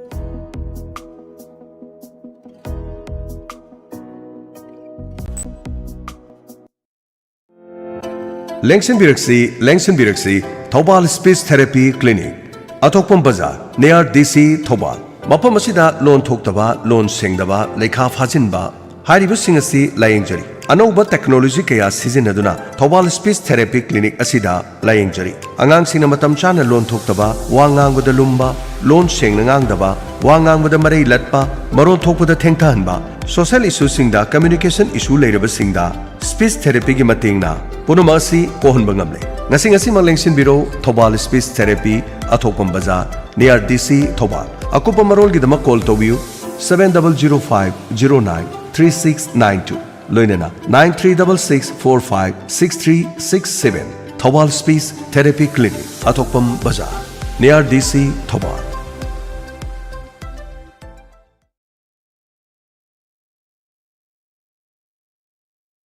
Hujik amulan tuksari sumang kumay sumang lila igi mahaw mayamna tattana khanbirakba sumang kumay sumang lila ni taminasi Kamakya Sangeet Mandal nasanaba sumang kumay sumang lila ni taminasi ngasi KSM-gi keset putabiriba nupa khonjenda tena puthokpa karigi taklamde khoida karigi pungmen pamenaramde halak khone marup loi balen panthau anina ona thoina khangiba khangrabra sa nangi khangrabra sa ai koina kauri basi amuktadi khumlau kaidobage marup loi amuktadi khumlau kaidobage marup loi amuk lakler amuk halak leroi balen yamata poksabido panthau no numit thagum yang jabido ma khawaina santi oina potharu nabudnamak ai koi khudimuk amat toiba khonjena mangol asiba niminas शारक्यों कुमारी शारदा देवी की आत्मा शांति की न्यायपमियोय अशारदा आत्मियोय लोभी कुराई बंधना लोभी कुराई बंधना लोभी कुराई बंधना लोभी आत्मयात्मा लोभी आत्मयात्मा लोभी कुराई बंधना लोभी कुराई बंधना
करुम नो लेबा असि तौरिबस लेरक कोनसांग खुदिंग मफम मफम खुदिंग मक्त मिहार मिपुनगी खोलाउतना पुंगनि निलबा ओ ओंथोंने पेलरेदो को मामा मपाय बिसिंग अदुगी मथमोय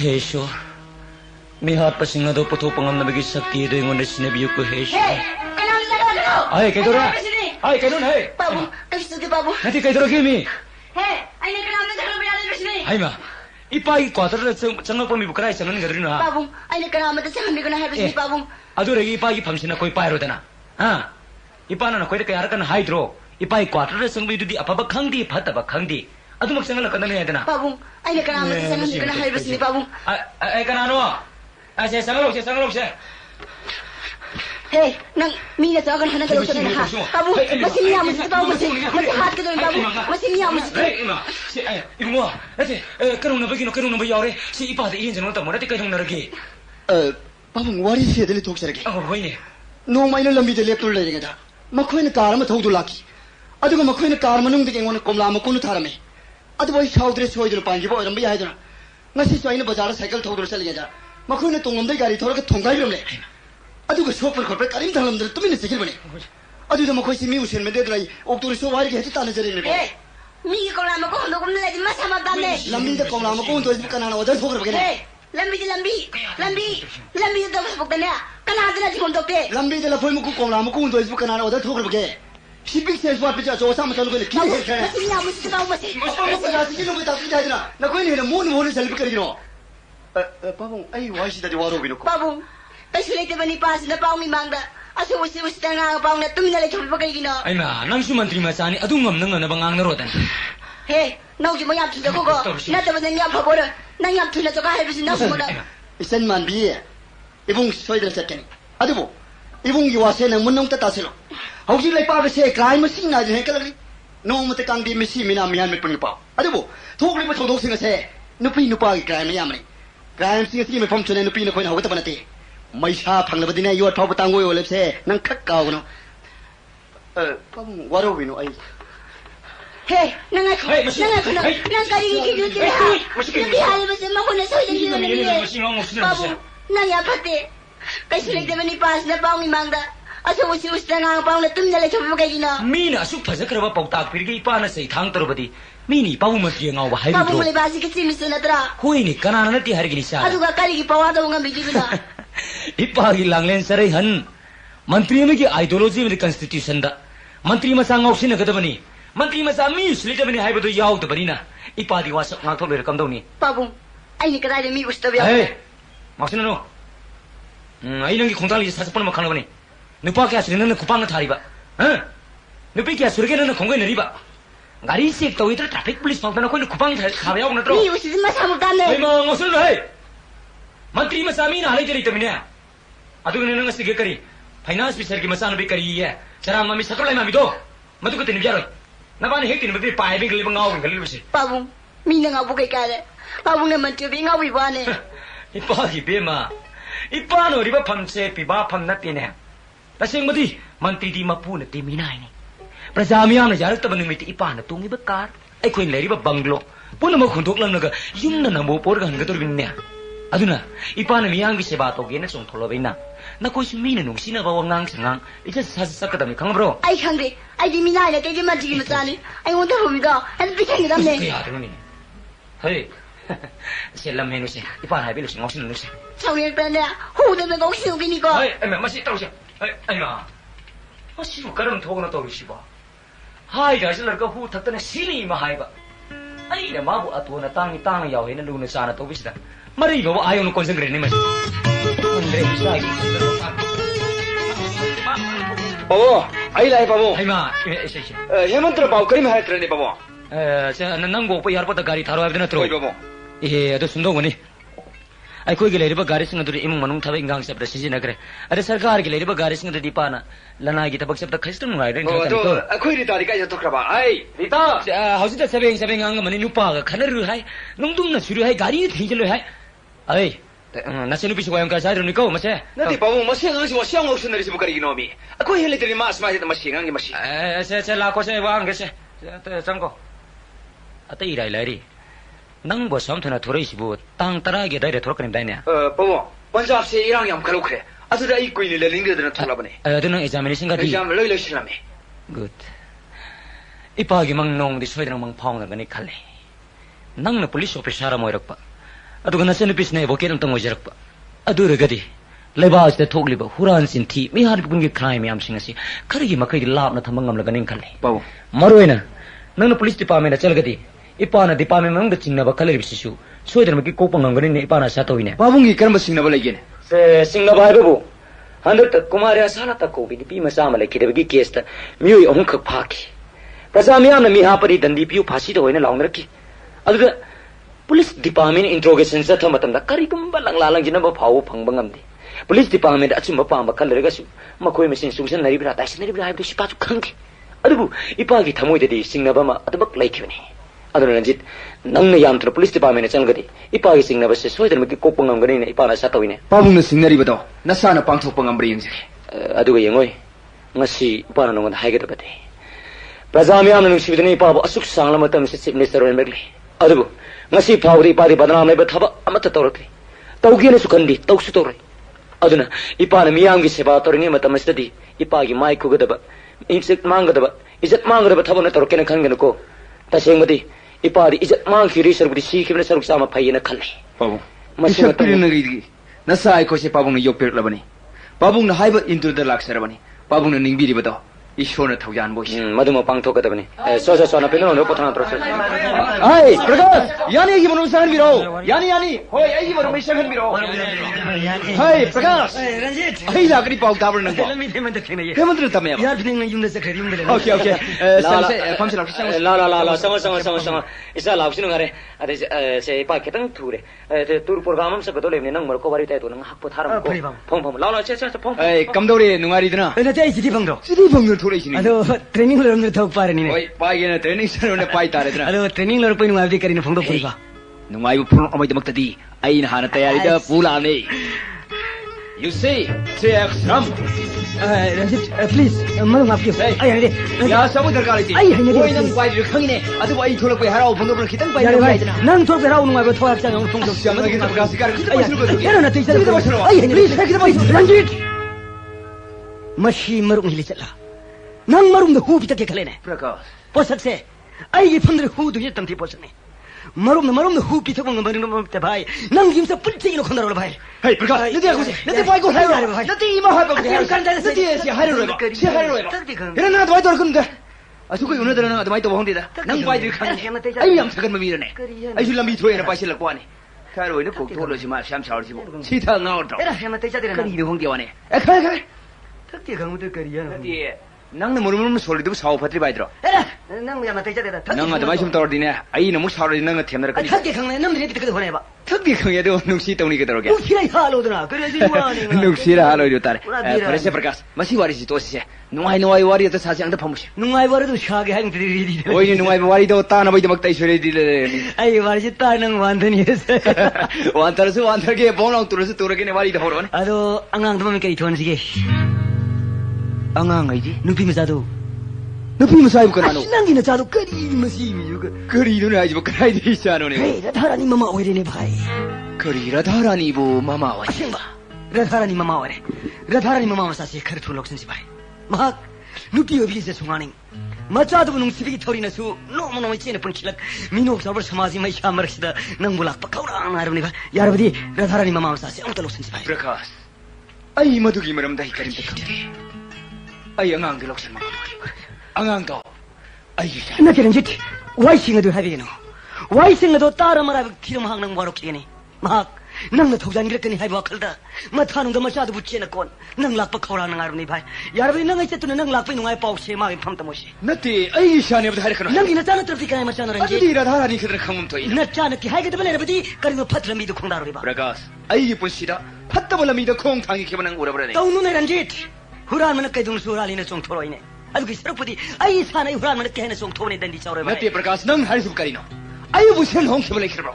Nati kara mu pi maga ai bu si sen hong ke bala khirba. Luhong ki bala habi har gadi ngasi chana mi mai te lebak sir angang sing sidi mama ma pali tamasang to sta ba. Prakash.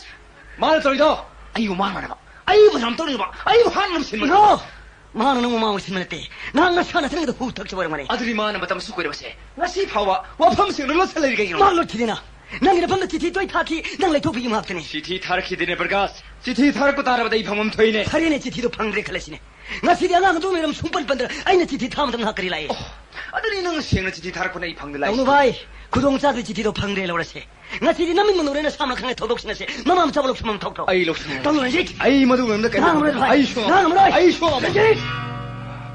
Mai sha phang de banang di kar du mai de chong sin no pai ro re. Ngasi thol ba thok thok si Radharani re thon ba di oromoi nang na sana thol ba ne. Karino nang no ki samaj ja wasu ki mat kan tene le ba. Ngasi thok thok ngasi nang ina chan do ma tar hang ngai ga da. Ayo. Da nu ngai ga da. Pare ranjit. Nang nang ngang do lok sin mangam lo do ba di.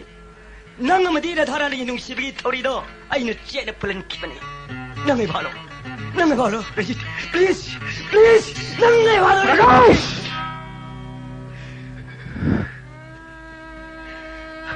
Ai lale ranjit. Ai nangi na pandalale. Kari gumba. Radharani nai gisan nor matarabadi. Shume. Shume. Ngasi nupi samaj jisne nupi khudimat ai di season hakne. Kari gumba Radharani nai gisan nor matarabadi. Machan gi mak tamabung mai na tomung mai shakki do. Prakash, ya khosi. Kai no na do am sorry do. Nga kho bose ai nang on da phagi do ne ba. Hera, nang hita bu shaw shaw ai. Nga kho bose ai nang on da phagi do ne ba. Ai ne. Ma bu yam tun ne. Nang na ma bu na bose nang da si. Please, ai ma bu yam tun ne. Adu ga ne. Mau sagi turen commando. Madu mak ta ai ma bu ngai de lang ke.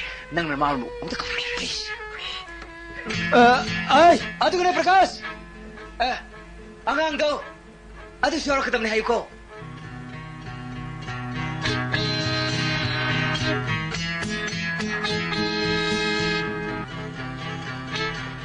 Hey, nang na sige kalab do kanai. Ay gusto mo yan. Kalo na gusto mo yan. Sinang yung masisang mo dito. Telo na. Hey. Kino nang paldo? Natin nang paldo kino. Paldo ni. Piro di ko, piro. Lamhin, piro di ko. Masyang ang lamhin siya. Kaya kita magtulong ng husi, tagto na sige, torang-torang libo. Ay, tayo mga stahing lubay kaliba kita so. Yun ang nakalibuwa ka na si Sumliba. Natin ang nakalibuwa ka na si Sumliba. Nang nataway nung ay tado na tumagataw doon na si Kibatar ba di? Nang gipiglibi ang sige masyaga si kanano po hawatawag. Ibong na nang boy siya lamoy na pangjaro bagi mahiway na.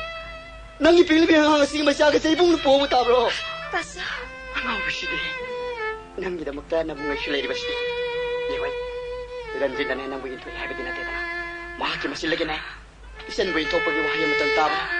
Isan na pangliwa masyaka ito. Tiga mahal na sarok siya na pangan kita ba na. Tasa. Ang awis siya di. Tu, ang nga doy ang kanika pura ba na.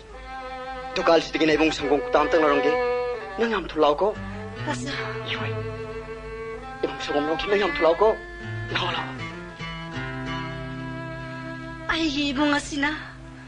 Ay, hida magkayada wazara ba? Aduga. Ay, nga si kaluri wakala sila karigino. Ay, hinki gane. Ay, ibong idang matang kara hinki gane. Radha! Radharani! Tamo! Hey, nang sida ka dalawin o. Ay, nang buwan wana tiyure. Karigya. Nang gilan sito, lae. Ha? Nang gilan sito, lae.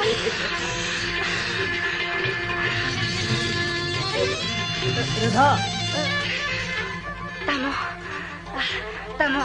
Mahadi mapanggrali hawi. Mau sakit turin mapando adrang ngayon lewar bani. Tamo.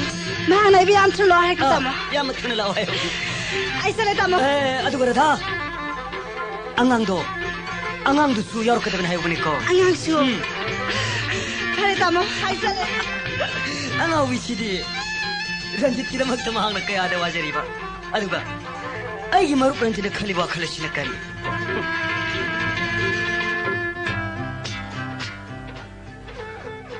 Radha, sang wak punsigi lambelda. Sok thara bahak sang polang butte kal na bay namakta. Nang nising kujok tan na pitak piki. Ado ba? Nang napitak piki ba ising ado. Ay gita mo ibo kaurang bukuhan bagi bukta. I pitak bagum tok kramali ni Radha. Karigino ina mabasuk yan wali ba? Ay magi siti kaya pang kibanatra. Siti pang na nupagi kalaban hapalad na ina mabo mirai bi kibanatra. Nati. Ay no si mato kalawag matamata natay. Yung madray na mawa po sila matamda. Pabong mo'y kay kumnari mo pabong isa sanmaan pa na magkadahay dito. Pabong isa sanmaan pa na magkadahay dito.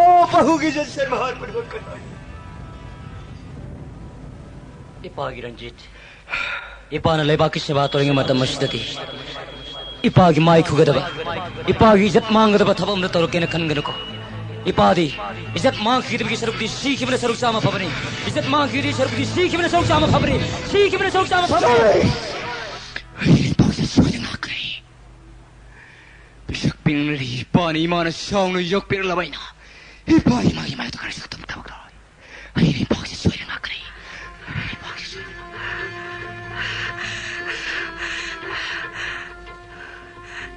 Tamo.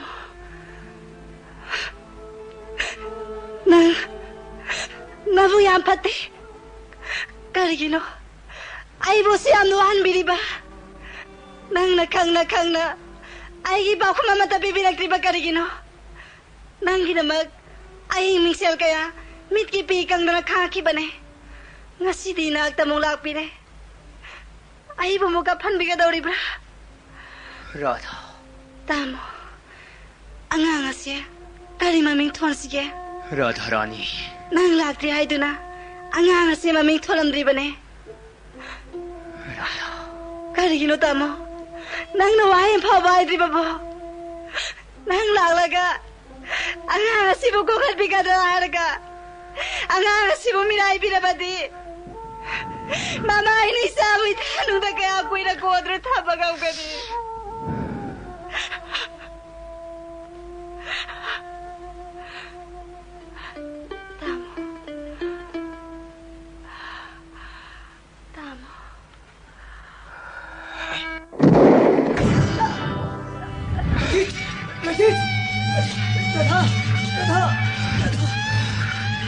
나이코! 가도 가시! 아유, please. नहीं boss बस करीम मरूंगी ना मामा चावल ना खाने के हिफाजत करेगा तंगा और बड़े रंजी प्लीज अगर मैं तिके तो आइए करीम आइए ना गिरा पंगा जी प्लीज प्लीज प्लीज आनो तंगा ही पिछक पीलिंग के तीन रकम रुक नतरा नंग ना हाई बदे यार की बमरुक नतरा कसीदी अइना हाइजब चुनंग याबी फम थोइना आगामे से हाथ के कंजे नंगी खुद लईने मरो अइगे अधिकार करी मत लईते नंग सुम खलम गनी खलु दबना बाप मफम असिर अइने चिंगदुन पुबी रखी थोदो वची थोखम तुंगददी नाकी न फम न महांग न वारौरम लईने मरो बलि तोरम दा यहामेंगुम मंगक थोड़ी थांगदुन चिंगखिबा मियोय मगी सक्तम लौरी बाई फमना महांगना सोयदना वारौरमगनी मरो महाकी मफम लग जखे इराल कयादुगी पापदो अंगांग सियोक चरग कोक चबो चरगे रजे अरे लगी लग फोंग पाइरा हाइजरी रजे अंगांग सिगे थवाय दे करनी नंग करा दे छाइदो कनु कपका आई हाइदो रजे नंग करागियो फमना सुखन गनु को प्रकाश नंग करा दे हाइदो नाइको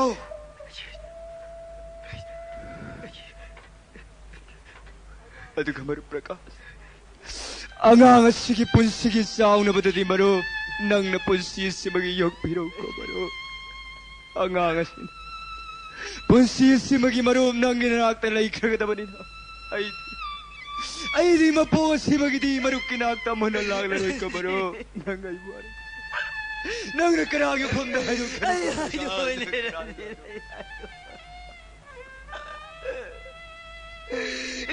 इबे मरादा नंग नबुंगाई बुदी वारो गनु कोरादा नबुंगाई बुदी वारो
Hakchang malem dalai haurani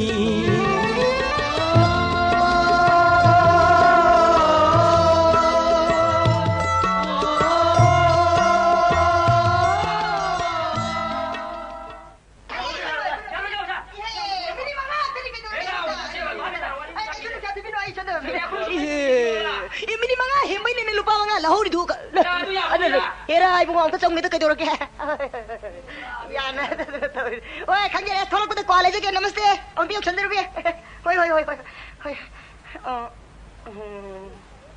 Karam te lei tiene tau jiwa. Ayuk la lei tiene nung dil la lei tiene nung dang la lei tiene karam matam de lei menteri nom ni siwa. Menteri wo sela ko rolo lu kari no. Lord ke underground chongodra. Khura, pabun ne bagi dori bra. Kaino khura ide. Ayi khura ro. Khura ko badi anu ne bata mo ko gudra. Mi mo yen ko dam ne. Khura, phibam di hanu ba mali. Khura hom thoktra. Phibam yen ka kauna di bi manoi si. Pisung la ji som da khara konda. Lipstick ka sing action ngana. Phajere ne. Ayi ko lai male ne. Aduh, tadi noi si picture kau tadi na. Ibi ama picture. Khura. Nanti saya doang beli kena. Nanti mulai khura kau je nanti siapa lo? Hai kenda kangge. Wana mula apa boy na oi. Hey, aina thang ni ba khong thang, aina hai ni ba khut, aina yeng ni ba mi. Sikari mali. Si waza man ro. Waza ko. Oh, waza ko. Madu ki oi dia. Nanti dia kau selo ni. Waza. Hau ne. Tolong phang de waza ma. Mesti. Saya tak kala de mesti. Waza betul sabi di ba. Jadi saya na para wano mimne. Oza, tolo phang de biskulu di kana di. Ai bu tuition ga do bio.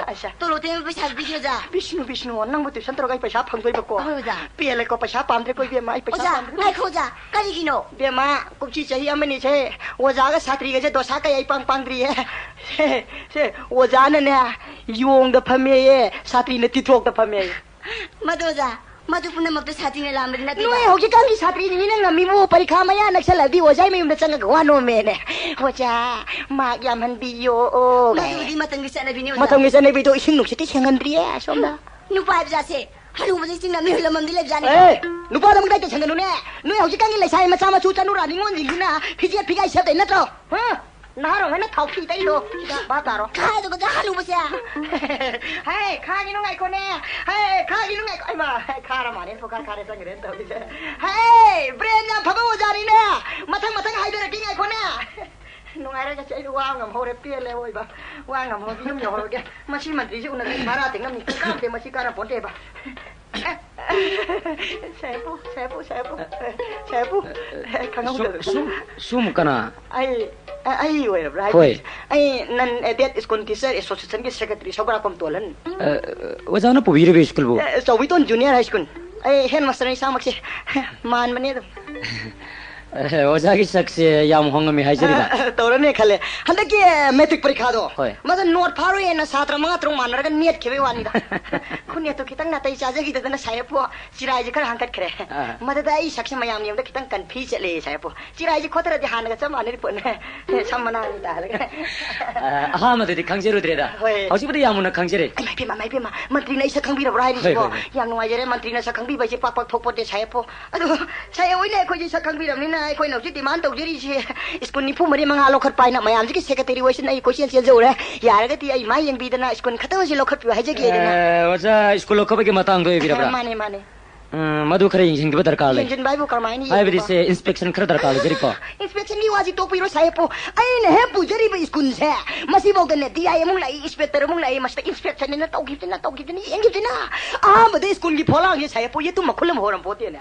Di ai inspector la la tri inspection ne mas ta phai ga phate ka o pa sa dra khudu mi na khar ga. Phai ne phate ne na khar ga thin ma da. Sa tra phau do phau gi nya re ho. Waja su khan ne ing bi da. Hoi.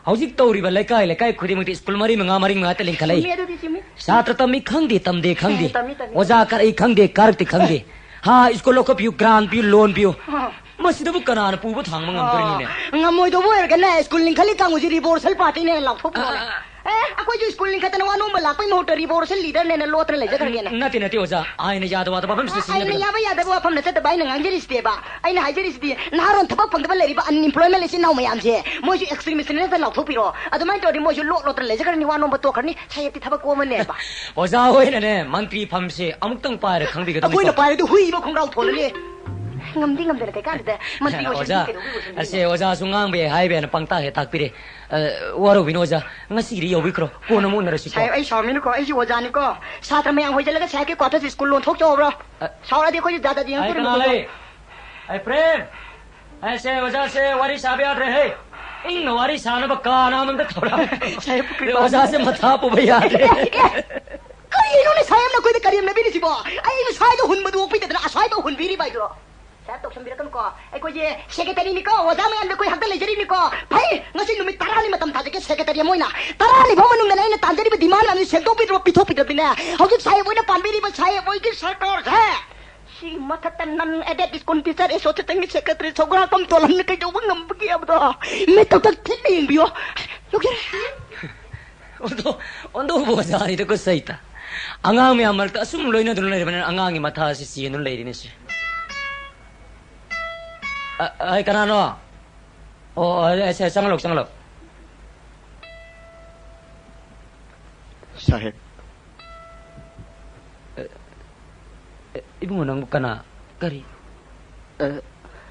ai Radha Rani gi mabung ne Radha Rani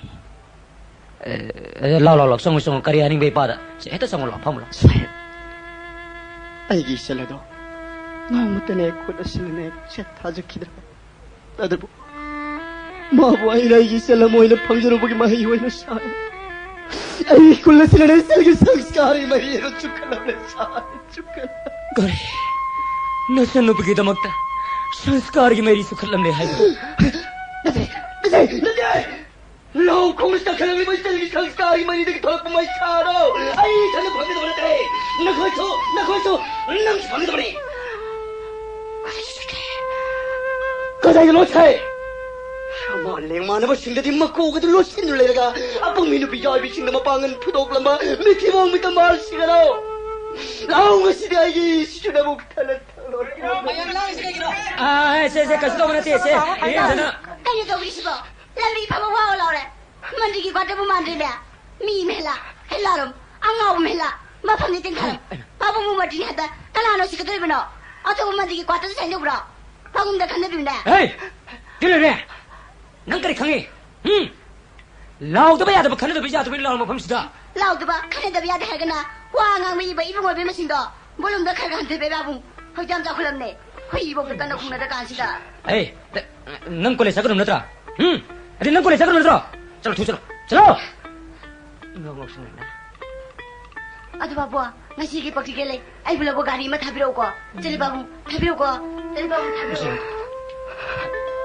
Ima nang nasin pisina haram besing nang warau gano nang ipa habu dosu tau gano ko Sai ai kari suarau mahagase ai gi sel gumani mahagtera te nupi khudimagase ai gi sel seng hakten adu sai mahagase phana phatrabasu phana oktrabasu sai ki di sani na nungsiba phawidra kari nungsida dagi makoi ba miku matang oda bata ipa gi thamoi se lepham khangri ba sai nei saba nungsibiri ba dugum ne leipak prajasi basu nungsibidun achum wayel di se thabiu ko sai makoi khwai gi makta ipa rei basidi jengoi ipa na ne mi hat mi yoi sanga do puthok la ka makoi gi mathak dandi soi danam ki pi ko nakoi khwai gi makta ipa rei ko kari baching na ai gi thamoy asari gai leitra pele sai ai pe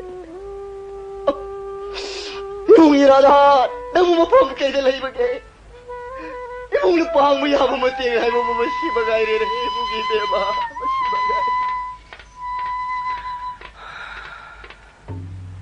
oh maga shibu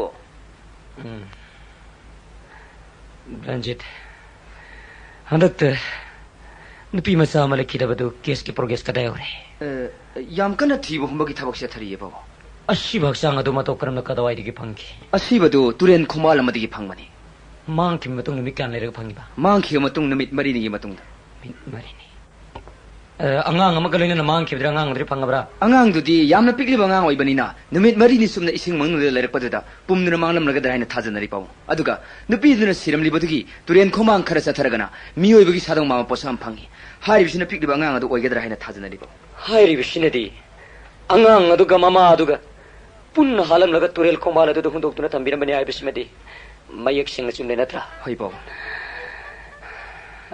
na koi ke postmortem report ri ke phangi ba postmortem report adi nomoina panna sibna je sabsa praman phange mangna pali bisi oi thuma ke tni phawdo sakhi bani nomoina pamadana tana chai langna phusabi khodong ngari phangde phude hati nate leite ba bo are kesna chingmi khodong asu phangde thudok pa leite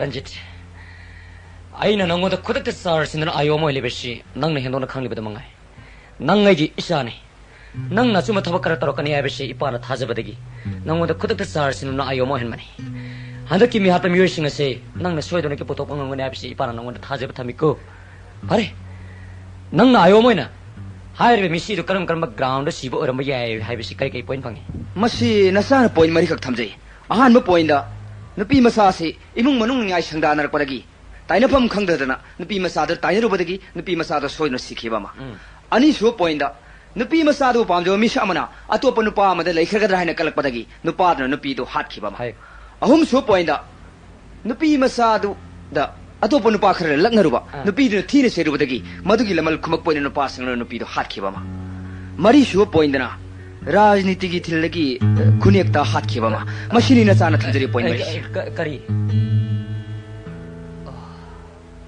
फरे anyway higher ground सिंग अदुगी मनुंगदगी मिहार पे music तो नंग यान तुनु पुतुप नमना बहन कदम को funny बो hello कना ले ले बमो सेमता करे रीता रीता के दोबा करी नखोय कनानो नते नखोय कनानो हाइबनी हेलो बमो रीता के दोरे हबनो रीता बुके दोरे हबनो बमो नते रीता बुके दोरे हबनो बमो हौसिक तो कॉलेज की मसक खंग मियोय खरना फादर पुदर चल हौसिक ड्रग ललोमगी केस त मपुन सिचब फादो तादो लेरबा पीतरम सुकुमार जी थादरो अदु नसन नुपी थादरो पीतरम सुकुमार जी थादरो नंसा ए ngako जोमे नंग नसन बि नुनुंग सिबन थई आइगी सिसानी अदु ड्रग ललोम समाज में समाज मांग सिलबा खरो थादरो बमतम लेबा से मरु फंग मांग खिबे मुत खिबे गेम खिबे अदुगी सरपडी नसन बि सिगी सिगी सन मांगे मांगे सरकार ले बाबू नती बाबू हाइबी सु कइले बाबू ए नती कोई तो प्रेम गदन का प्रेस कॉन्फ्रेंस को ये बाबू से खबर की से फोन करने खंग दमने इसान भी कन्म बुदी लेपा प्रजा कन मेरे ले चलो नती बाबू हाइबी से कइले जंप फुल चलो आइना जंप फुल चलो ये कोई बाबू हाइबी ए it is viral get out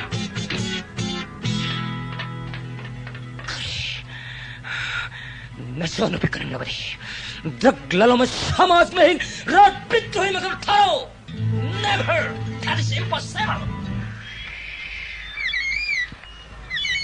आइको नाउसिगलो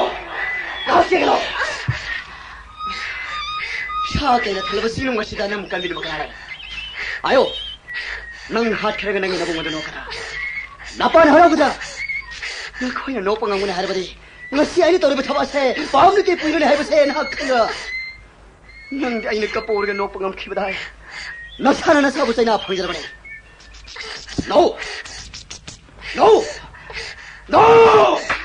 kai mak nok ke nang ne mi pum khudi mak si phat lo le nang nei bu sai hing sa bu thale ai ne pamadi शुभ तक मबुंग अमग muscle मग अदिग मरक तले नुक्सी बगी प्रेम दो आई नगी थम थम पामने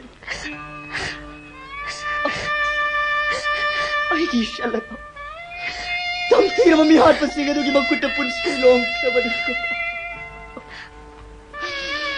सल Kyle बगी मशा the गाव दुले रे बबुंग आइदा सल गुम लबी नगी नफम नगी बुंग नबु करी पाम फम थोक पगे इबुंग करी से पाम दे इबुंग नगी नफम नगी रे करी से पाम दे नसगु बड़ी खलगा आइबु कई की दबक बाबा मज फादा पुबिलली इवरिता इबुंग नने नंग मो खमस त फादुल परगि बसे इबुंग पानम खरेग दे पांदम सिंग दरी नंग पाबुंग नि वाखल दा लैपाक प्रधान हेन लोबरा मसान पीन हेन लोबरा करिगो मसान पीन लुद दु लैपाक प्रधान हेन लोब तार बदी मराई वक्त आई सल हाथ को मेन सिंग पाब गम न बहन बदा नंग पाबुंग सिंग तरकनि हेबिसे इबुंग थाजो मरम मदुना ने इबुंग ने नंग मो फमस त फादुल परखि बन इबुंग न फतबो वाखल खनिनो को सॉरी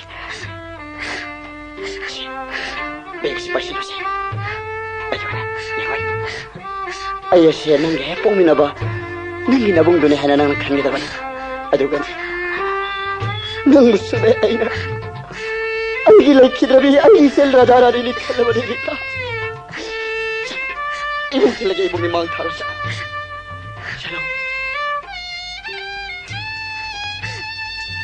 दादा आई चलो दादा रा पाली बचाएंगे दो न चले चु खंगनी ngasi phawbada aina aigi pabugi ba phagda dauthi chari ai rai ba khudi bakta aigi pabure ya khida ba batte ya khide basi da tapade ai bu ꯑꯩꯒꯤ ꯄꯥꯕꯨꯡꯅ ꯀꯌꯥꯒꯤ ꯃꯇꯦꯡ ꯅꯨꯡꯁꯤꯖꯕ ꯆꯨꯝꯃꯤ ꯅꯪꯕꯨ ꯅꯪꯒꯤ ꯄꯥꯕꯨꯡꯅ ꯂꯨꯅ ꯇꯧꯏ ꯍꯥꯏꯕꯁꯦ ꯑꯩꯅ ꯅꯈꯣꯏꯗ ꯂꯥꯛꯄ ꯅꯨꯃꯤꯠ ꯈꯨꯗꯤꯡꯃꯛꯇ ꯈꯪꯕ ꯉꯝꯂꯕꯗꯨꯗꯤ ꯏꯕꯨꯡ ꯊꯤꯜꯂꯒ ꯏꯕꯨꯡ ꯏꯃꯥꯡ ꯊꯥꯔꯣ ꯗꯗꯥ ꯑꯩ ꯆꯠꯂꯣ ꯑꯩ ꯗꯗꯥꯒꯤ ꯃꯇꯦꯡ ꯁꯣꯏꯗꯅ ꯄꯥꯡꯈꯤꯒꯅꯤ ꯑꯉꯥꯎꯕꯁꯤꯗꯤ ꯅꯪꯒꯤꯗꯃꯛꯇ ꯅꯕꯨꯡ ꯑꯩꯁꯨ ꯂꯩꯔꯤꯕꯁꯤꯗꯤ ꯅꯪ ꯀꯥꯏꯅꯕꯒꯤ ꯃꯆꯥꯛꯅꯦ ꯅꯪꯒꯤ ꯄꯥꯕꯨꯡ ꯑꯗꯣ ꯁꯣꯏꯗꯅ ꯉꯥꯎꯔꯝꯂꯒꯅꯤ ꯆꯠꯂꯣ ꯏꯕꯨꯡ ꯊꯤꯜꯂꯒ ꯆꯠꯂꯣ ꯗꯗꯥ ꯑꯩ ꯑꯁꯤ ꯗꯗꯥꯒꯤ ꯂꯩꯈꯤꯗ꯭ꯔꯕꯤ ꯅꯆꯜ ꯗꯗꯥꯅꯤꯅ ꯑꯩꯅ ꯈꯟꯕꯤꯕ ꯉꯝꯃꯣꯏꯗ꯭ꯔꯥ ꯗꯗꯥ 이봉 그립다. dada dada나 빨리 बता야가도 나절레 좀 가기기 난 이봉 나 하이버드 야드를 버리라네. 이거 타블라버 싱미 이신이 나옥식시다네. 이실리 뽀하게 쌍자 팝니더라. 마탐 카르당디네. 이봉이 마땡 빵 보이는 애 미로 어이 레이버시. 자, 이봉이 망 타라잖아. 자, 그래서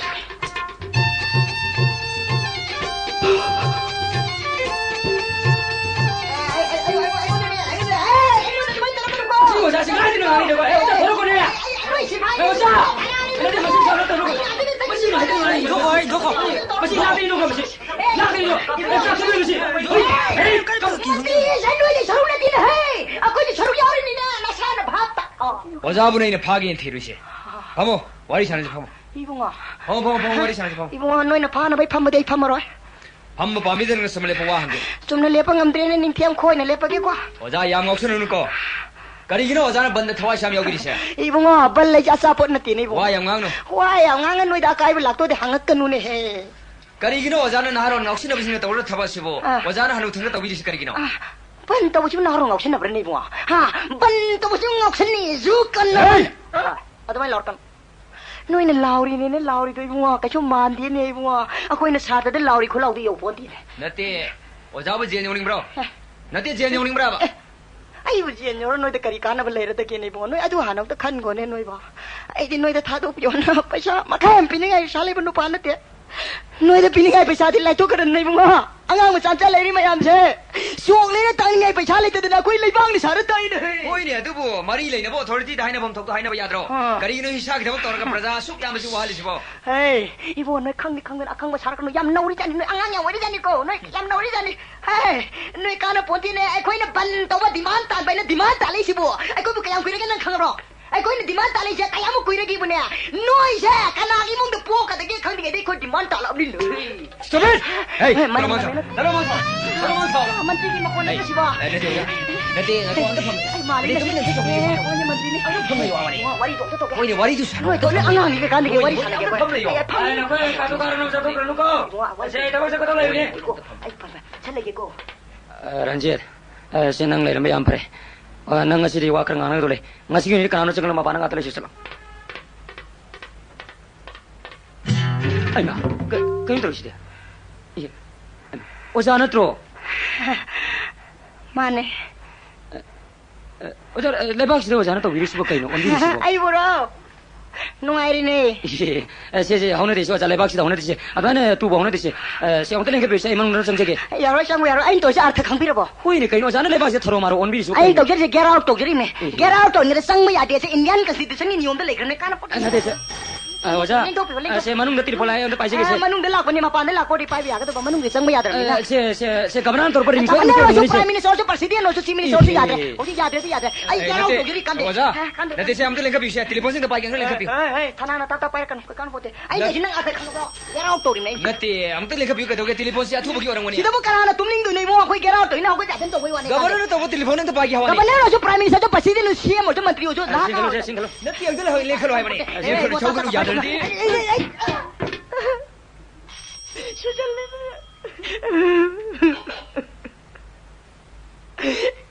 mo to bili chikai no. Noi mo to bili chikai no. Ai ke punchi ji kari punchi no na si ba. Ai na khallu ba thaba ta mangol loi de khallu ba ta mai pak de. Ai punchi ji bu. Ai si la la jala na si ba. Ai su ma me tha je de dai.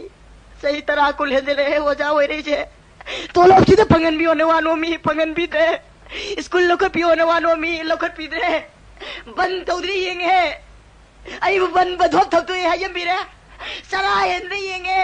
Ina te double luti thap da bi re ai chope. hoi ngasi kera auto ne na mantri ki thokin da tum dra khange isana ju ya de bai mo na kotra ka lag thodra mo na no to bi se kai no ha no to bi se kai no o ja ba ki chan ma ju mo ko ne khatik te bi kai no o sa ta kari disfil te kare ne kai khagra hayang no ngala di khabar to mo yaw ra ni o ja tolan do kera auto de sai ne ko le lag tho kare ra ni siêu này cái bên này mà siêu này izzat mang mà nupa ini hingo kita nupa macam mai pu matung dah izzat mang ke matung hing kita kan laite ai sun nipa masani mai tai masa tu izzat mang matung hing kita kan laite ai khudat te sini sita te maru ni yur sini nati oja amta ngai bigo se tamna wari tu sana sike wah menteri kota dokter thori ya lagi sita ya ketuni ke oja si amta tathabi ko haiwane thori yan bai do hai hi dis ini januari me sa si amta tathabi ko do saya kata wai te yan sia oho ya mam tapi sile saya yan derke si electric fan te yan si amta ngai bigo hai bani oja tamna wari tu sana sike do ke yan lagi mo noi wari saning ju kana kana noi hauna ga sa haura kai do na ojai puji de si thup chang ge fan ni mutha piu ne asa hey mado ainda lo da yam thamani ma kamdro isa ithan si jabachi pu ain thingbro isa ithan si jabachi ain thingati ai ko ju hingake hingna bagi matak piu kada piu kadai piu de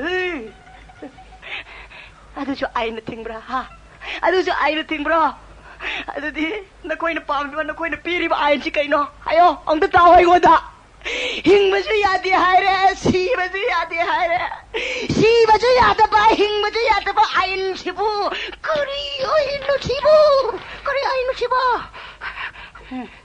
khange ai ba tai ai khange na koi apa ma hindu khange na koi na pami si government private sati si na koi na pami si corruption senta thungja na ta kari ko thabak masang da tu noi paisa pami na ta sien nga ba pami na ta lao ai thabak mangolo mbio ai chu corruption to ge corruption to da nga si punchi se lamang na sum chari me ai ra tai pam re ai hal re ai kai te ki darkar lai trai si ba pame si ga si ne ki order da na pa na ta thobio hey masingwa lao se se na pa na ta ne lupa ma ma yeno ko se hey hey nati oja se ang ta chap chap lao se lo ikai no ke kan ne wari ta masa se ma ka da ang ta tabi ai loina phana phana sinjarage ngasi mari mangani khata dingai biu ko waro binu asuk kui ngai du pelak te na mangani du pola ba pari ne saya ki thamoi ju kai thamoi no pithai thamoi ro kupsi no mai dra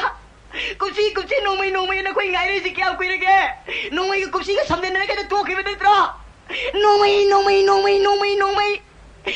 ngai be da koi no mai na pa si do re ko saya si ba ja yam lu na kan den mir no ka ning ma thung tra mi si ba yam la yo ja ning ma thung tra ba ni koi je si ba ka chulai poti ko he punjal ma kum dhara lo ai nati se oja ang ngai ko se ai no ma si am tu ngai ko ani nati ang ta ko se ma ka no lo pone nati am ngai bi ko ja se tam na wari do si ma ka no mai na ba ta pate me angang yang ja ni ko se punjal ma kum dhara lo re pone koi ne halo ning ma thung tra secretary sai le bra ta bi ko ja se ha oh yemoi se cabinet decision order thokar bing ngai do ne school tani pala do wai ne amadu hai ma order thokar ne yes hai ma oja se yana ne bangang ne kare maka dan kum dharos ko skun ni hai gi to hoi ni hoi hai gre se maka kum hai nang ta hoi na tro hoi ta jare kaya no school kai pan ibu nga nungai ne ai tapoi se peli da nungai re ai punsi makala me ai na matam kaya sang no na buto ngasi di bapu mahi ya do yaw re ngasi aban numit gi ai se oja ahing boy re ai pele ai nungai re yo krege ai se ngako achem ro sangko ai ngasi no ngona wakra ha gi daplai ranjit ai banglo da pham lai besingam loi tare praja me anu nungsi biduna ibu asuk sangla matam se chief minister ren regle adu ngasi phawda praja gi apamba praja gi maning thungan mak aina pangtho pangamdre tasing praja u maning thungan bangamdra bai se mantri udra kai doruni ai pham se thadok la sai na sakna kala pomo wai do tapi na khoi di aina pham thadok ba to pamurang gani natra aduga na koina ai gi izzat kanabari karuni so hona gi khande natra nangu police officer mo bi matik chari bro ngasi phau nang kari thabang pangthok pangamle kari step am thangjin mangam labage ba madumaktana nang budi SP promotion pine bigi damakta home secretary ne ikalak pa file do ai ri yada dana thingnon thambane nang ai isane nang ne hemona khangnamni kandane ngu satra sangstan kana noma ta kangdar strike tori ban tori mi hat pa miui putho phasi to ne lauri khongle lepa girang hole lajare ba sadaram ba jakat awab nangale punama se ai ko ta taro ni khang khang na ko kari thok pakat pangam labage ba ha nati na ko police department la lauri ba thok dang asibu kari na ko bu tolo pe thamli ba sibu leba asi ki santi raksha porak na bi matra natraga nomu no ki mihar mi bungi crime am se asuma se helang na bi matra ha kyam kure ke radhani hajbi case na ko nam sinu thoiba masi bawno na ko kari step am thang bangam le kari lang lang jibu to ngone pi bangam labage ba nati police ta ko ni thidro bi ki bi mihar pa tu manti ne thidro bi ki tai bro nansas mathau ma se khang da ba बाबू अखोई मधुगी मरम तुमनु ले थुक्सबने नति हौजी हौजी mummy हात पतो पतो पंगम दे हाइबी वा खतने अखोई सु सही तरह है न मांग खरबि सेलदो नसी फाव थिदिने लेरी मखोइन मुन खतरगदी मसन मांग खिबदो नसी फाव थिदिने लेरी थबक सिंगा से मथम मथम पाखल कने हेबसा मखोइ सु खनबम दि थोकपनि ए नसंगी खंगदे नसेगी खंगदे नुपीगी खंगदे अंगांगी खंगदे नमा नबा हात पंगम लगने बे कबद राजनीति तो वेबले बाक्स की सरमनी नंग नचन पि थिबे थिदे बायबदुदि लेबा कनान सु खंगबिरे उबिरोइने अखोने लेबा प्रजा की सेवा तोगे प्रजा म्यांग की मीना हेगे जों थोलबेना प्रजा की पाम थबक तौताई प्रजा की मनिंग थुंग बताई पर्सनल ने नचन पि नुंग सिबे थादो बताई प्रजा न पालबदी न शासा की सदों फावा कक न पि बताई आई वाया नंग को ngasi mari mangade sumur mi hat mi sing de puto pangan rabati ai kudak teri jain terkat rekam babu ai bo apam sinasi babu ngi mapam da ayok asira no matam madari mama masabu yum masira pusinna thamma matam da babu ngi jat mang khigani ki jabadaki ai gi thawai makni khan khibi mahak boi gi kuchim no ai ne karo su paung yo pham dai dong lai ai pusil hing ma khai di paung yo pham dai ne karo su phai dong lai hello mane ni ai tomra father thamla mi shang da ai bi mi ha presen mi shang da au yo ma khai indra sen ta thak da mani ya shojak immediately au shi da kare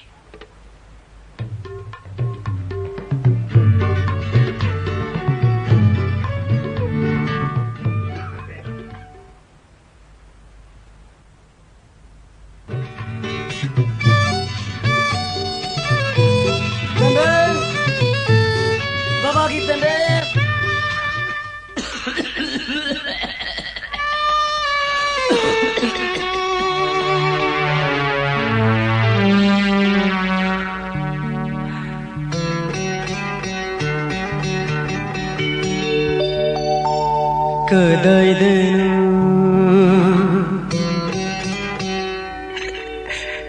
aigi lambi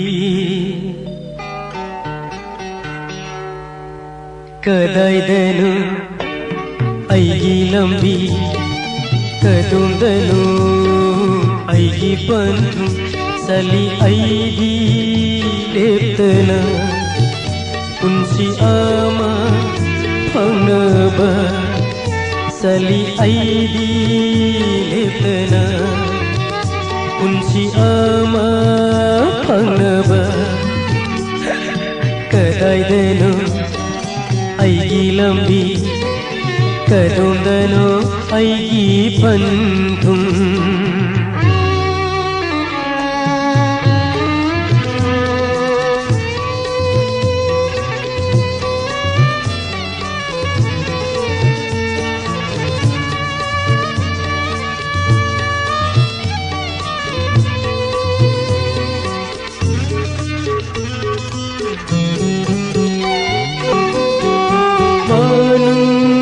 matam sadana khangu thak ken khbi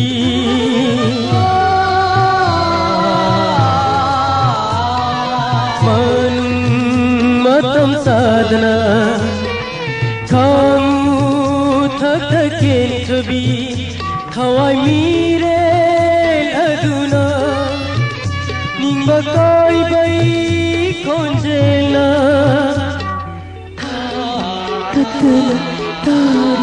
tatula ting thaba kadai denu aigi lambi kadom denu aigi panthum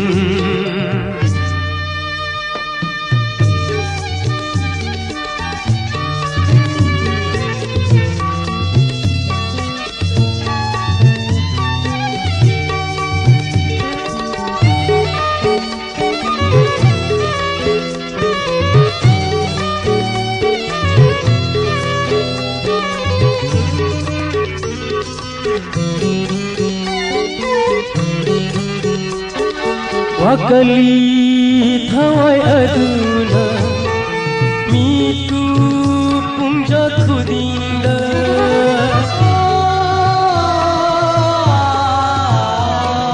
Wakali thawai aduna mitu pumja khudinda aigi punsi kaidano aigi ira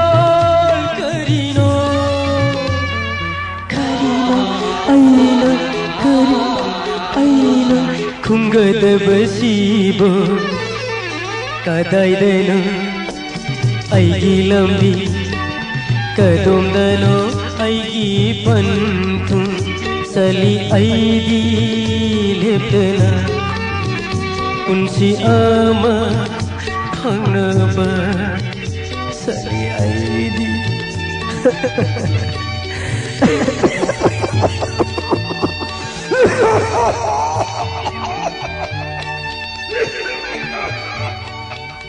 Ba, aini yuta kan haraga, mandala thai, ai bukare mata nung sida ba. Mem, baba di nang buyan nang si. Adu isu matakta. Nang iwangang, nang iwahai, nang imiyen. Matam mamagine. Ai sendo nisilai. Bem, baba nang buyan nang si. Nung si haraga, yuda bandala thai ba. Baba ni yutakli basidi. Potana baiduna taga. Baba, yuda bukana na pota aino, palau de lauri badu bo. Baba yutakravadi karna potagani bem. Baba, na yutak chanu, yuta ba mine, nu mena kapaga, yam hala ye baba. Ote sinu bem. Baba, no mena kapra har kabasi are bem. Kariya, baba sikra badi, ai kana kala hugani, ai gi mazu sikrai. Baba, nang siginu ko. Isa gi bakta baba ingli basidi. Baba siroi bem. Siro haraga, yuda bandala thai. Mini school dari ba, bebengi baba di, yutak badagi, no mena kapaga ni pangai jaya baba. Ai jesero. Baba se hining rabadi ne bem. Adu baba, makoi me anai bangam dana ba, baba yutak batu ko. Madu hageno. Baba yutakravadi karna potagani. Baba, baba ni yutak batu harabadi, ai ngasdagi school suga chala roi, nare ki suba baro ba. Beben, apava chhatro oi hai batardi school chal. Nang school chat ke dabani ko beben. Baba, nang dai bukare mata nung sida male, mina ise, ayo pamachane ai te soi do ram ni. Nang madu karana ayo hai. Ayo, nang madu karana ayo hai ge. Batu malau dina. Baba ki thamda tu ngwai singdo khak pangan ko beben. Yegoi, baba kasidagi utharo beben. Baba utharo beben. Sai de vida sikhe. Baba utharo beben. Adu baba, ai la par ge ko. Baba ta ge.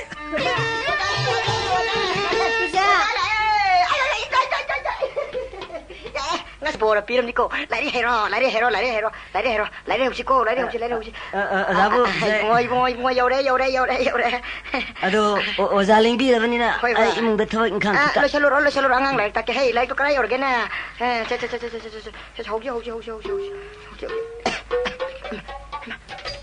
Mua, beli tu kai no. Ema. Oho, ngai khon ni nang bo. Oho. Nui thabak se khara thado baning dia. Irang yam phatre leiba ki thakpa saba ya drag no nong te lepri ju kari roi wani. Hey, pasi do. Sip minister ke machanu pa o siren tit leito. Madu ne ba, noi maningi bender du thugai re ka mana phuba mi si kai no ne. Yeng mangam de no ja ji mi du chandra khangi nem ni. Tor nu tha no ni noi lam helan no ni leiba ki irang ji mo ngam toram ne wani noi ba.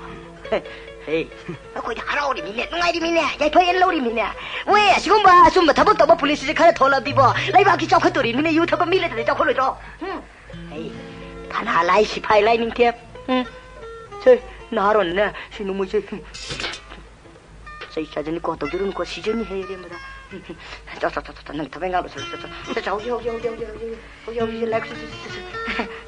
ꯍꯧꯒꯠꯂꯣꯅꯦ ꯃꯁꯤ ꯃꯆꯦ 오자 저기가 밤새들 내릴 거 이노 하고로 호호호 야래 봐라 그래 요라 오자 딜리요 그래 그이노 딜리야 그이노 딜리고 그이노 오자 나가랑 딜리 바기 고노네 다크리부터 돼 맞나 bombe 다크네 하자 좀 와칸제 꼭 내리는 내가 봐 야래 딜리비 bombe 로서거든 좀 야래 아두디 파라지 고놈 딱시고 question 그런 한게 오다나 question 한게 고 short answer type questions Question number 1.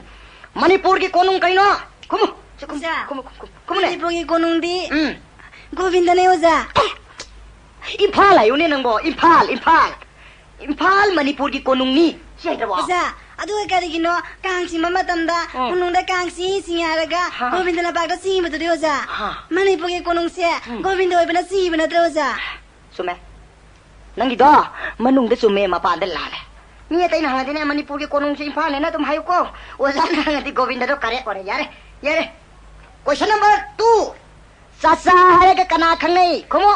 Sasa haraga kana khangai. Sikum. Sasa haraga. Ako di le lakpa. Sasa laudi mo khangai sa. Laudi mo sasa ro. Masidi. Ay na ngi sasa do na mane nang commission ama hoire ba du na te ba ina pami sidi. Ay na pami sasa si kaino.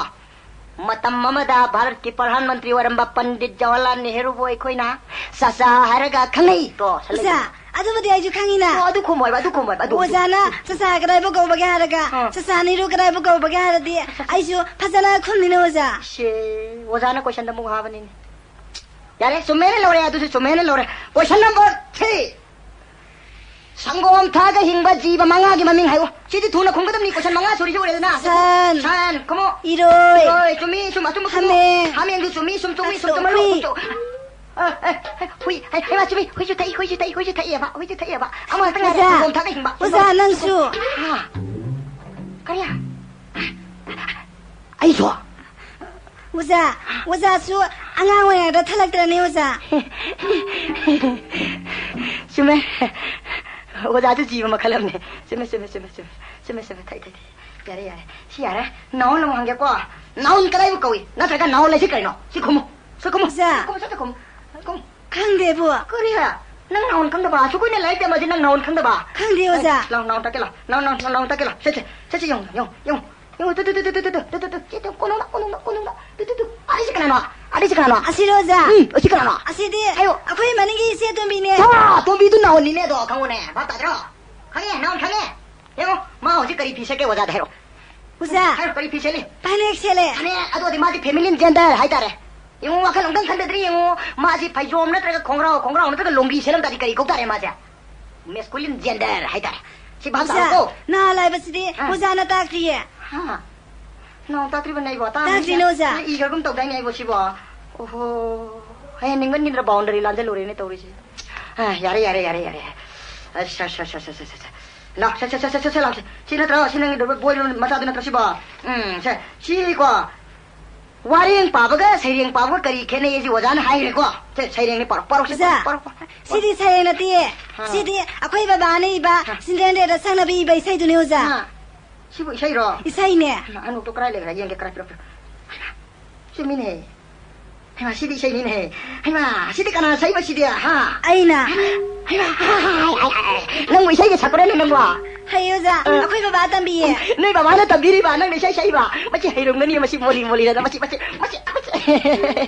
la se hora hai re dine oza tage mi mamang da shotto do zai mang da chamana shose talioza Tanpa ya kan baca hero itu ini tanda baca kana kaponi biar macam Kale boza horo teng horo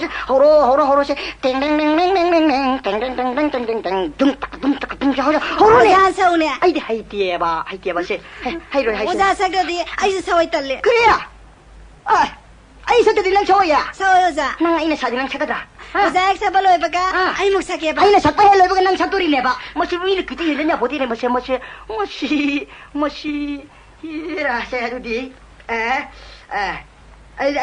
xem sao rồi có năng sao cái đầm đi coi giải đấy cô sao cái này ra sao hậu tadi tadi hero cái gì sao lo hero ra anh đi xong sau nè sao ra 피반 마다지 잉글리시 송 저거에 뿡이야 너 가리고 마세 또 시부 시 그래 시 이제 마사게 마이트 롱이 삭게 아마 삭게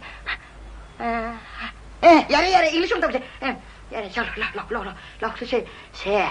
라 nang mai tong si sakpa ai na english song si tv di sakpa ya ba ya za tv de la ba do ya za jing mai la ba ai na ma tho sakpa pa na mai tro si je khamna da ba eta do ga thor pa yare ko hona da ba yare hor ke mi la ta jala tawri thobak sibu koi tu sibu za kana lai de ba hauro ba anga mo alo na suom na na tawri thobak si bem za hor say english song hor say bem za english song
Marin cek ke nong tok. Aduh za, ai muk sage ba, muza mu lauk thopio. Lauk thok.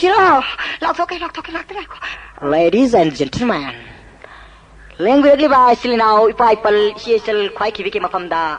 Mamakta da thamjare bem dagi isai ama. Bem gi isai subu sayeng birakpa moi mapa. Hauzik lobi rasi adola ba bem gi khwai dagi na fajaraba mahaki isai ama ma. Uza kuba kude. Kuchandetani. Kure. Ai mau ge ko za. Horone.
Sanjana Hagidi. Taligasu Sanjana Hagidi Pamde. Adu Eradi, Henjuna Hagi Wari Ligeko. Hoi, Aduina Libio. Lukha Bimachani, Henjuna Hado. Sawong Saban Pajay Hai Nei So Nei. Lukha Bimachani, Henjuna Hado. Sawong Saban Pajay Hai Nei So Nei. Lai rau lembi nupi macha ꯃꯆꯥꯗꯣ ꯃꯁꯛ ꯃꯇꯧ ꯐꯖꯩ ꯉꯥꯡꯅꯩ ꯁꯣꯟꯅꯩ ꯅꯨꯡꯁꯤꯅꯩ ꯄꯥꯈꯪ ꯂꯩꯁꯥ ꯑꯅꯤꯗꯣ ꯎꯅꯁꯤ ꯉꯥꯡꯅꯩ ꯃꯈꯣꯏ ꯅꯣꯡꯃ ꯅꯨꯃꯤꯠ ꯂꯝꯇꯥ ꯊꯥꯡꯖꯒꯤ ꯅꯨꯃꯤꯗꯥꯡ ꯑꯃꯗ ꯑꯗꯩ ꯀꯩꯗꯧꯔꯕ ꯏꯃꯥ ꯆꯠꯊꯣꯛꯀꯅꯨ ꯍꯥꯏꯖꯩ ꯂꯨꯈ꯭ꯔꯥꯕꯤ ꯃꯃꯥꯅ ꯆꯠꯊꯣꯛꯀꯅꯨ ꯍꯥꯏꯖꯩ ꯂꯨꯈ꯭ꯔꯥꯕꯤ ꯃꯃꯥꯅ ꯑꯗꯩꯗꯤ ꯏꯃꯥ ꯇꯨꯃꯤꯟꯅ ꯆꯠꯈꯤ ꯃꯁꯥꯅꯧ ꯃꯅꯥꯛꯇ ꯃꯃꯥꯅ ꯍꯥꯏꯕ ꯊꯧꯁꯥꯗꯅ ꯉꯥꯏꯗꯨꯅ ꯂꯩꯔꯝꯕ ꯁꯔꯣꯏ ꯉꯥꯔꯣꯏ ꯂꯥꯏ ꯐꯠꯇꯕ ꯃꯌꯥꯝꯅ ꯇꯥꯅꯔꯛꯈꯤ ꯍꯦꯟꯖꯨꯕꯨ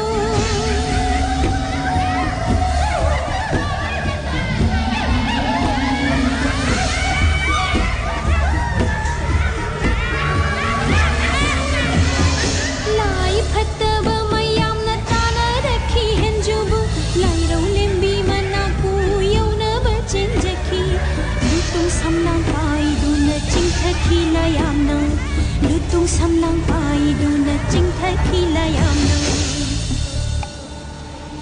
ꯃꯁꯥꯅꯧ ꯎꯅꯕ ꯅꯪꯗꯅ ꯃꯍꯥꯛꯇꯣ 이좀 따famꯗ ꯄꯨꯟꯁꯤ ꯂꯣꯝꯍꯟꯈꯤ ꯄꯨꯟꯁꯤ ꯂꯣꯝꯍꯟꯈꯤ ꯄꯨꯟꯁꯤ ꯂꯣꯝꯍꯟꯈꯤ ꯑꯣ ꯁꯤꯔꯕ ꯀꯤꯖꯗꯔ ꯋꯥꯔꯤꯁꯦ ꯅꯨꯡꯉꯥꯏꯇꯔ ꯋꯥꯔꯤꯁꯦ ꯐꯠꯇꯕ ꯍꯥꯏꯕꯁꯦ ꯂꯩꯕꯅꯤ ꯂꯩꯕꯅꯤ ꯍꯥꯏꯕ ꯏꯟꯗꯕꯁꯦ ꯐꯠꯇꯕꯅꯤ ꯈꯪꯉꯨ ꯐꯠꯇꯕ ꯍꯥꯏꯕꯁꯦ ꯂꯩꯕꯅꯤ ꯂꯩꯕꯅꯤ ꯍꯥꯏꯕ ꯏꯟꯗꯕꯁꯦ ꯐꯠꯇꯕꯅꯤ ꯈꯪꯉꯨ ꯃꯃꯥꯅ ꯍꯥꯏꯕꯗ 이ල්ꯂꯗꯤ ꯍꯦꯟꯖꯨꯗꯣ ꯈꯨꯗꯣꯡ ꯊꯤꯕꯁꯨ ꯅꯪꯂꯝꯂꯣꯏ 마수 ꯈꯨꯗꯣꯡ ꯊꯤꯕꯁꯨ ꯅꯪꯂꯝꯂꯣꯏ 마수 야대 하이러디 떠오르누 너코이수 이마 이빠나 하이바 일루 일러게 이마 야대 하이러디 떠오르누 너코이수 이마 이빠나 하이바 일루 인게 이마 이빠나 하이바 일루 인게 라라라라라 라라라라 라라라라라 라라라라 라라라라라 라라라라 라라라라라 라라라라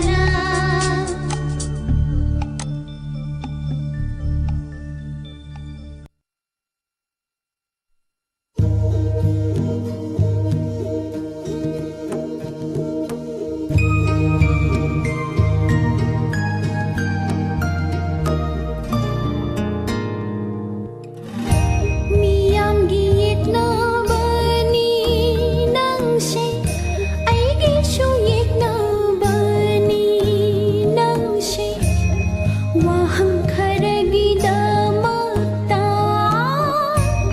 립키바니 나망 막다다 바움쿵따 막비유 하이라가 까리기 타모이쇼 삐락바 아숑나 아이부 바우톡나 바랑 사제 좀 내비니 하이나 사제 좀 내비니 하이나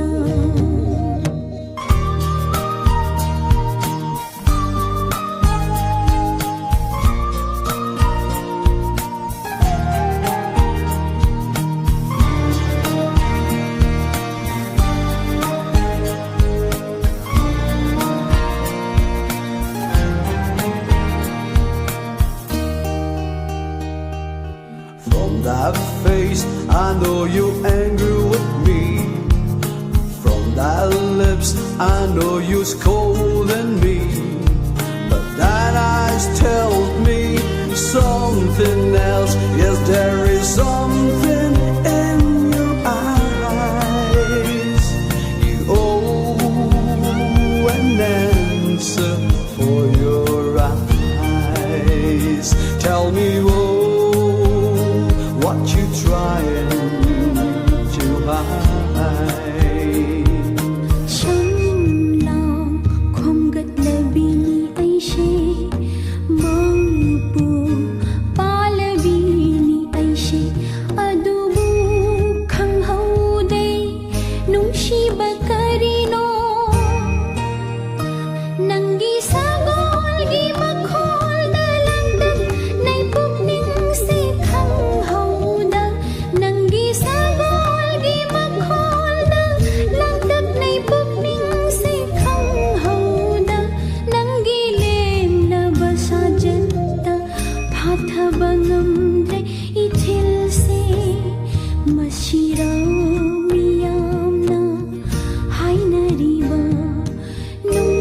ꯅꯨꯡꯁꯤꯕ ꯍꯥꯏꯕ ꯇꯧꯉꯝꯕꯤꯗꯣ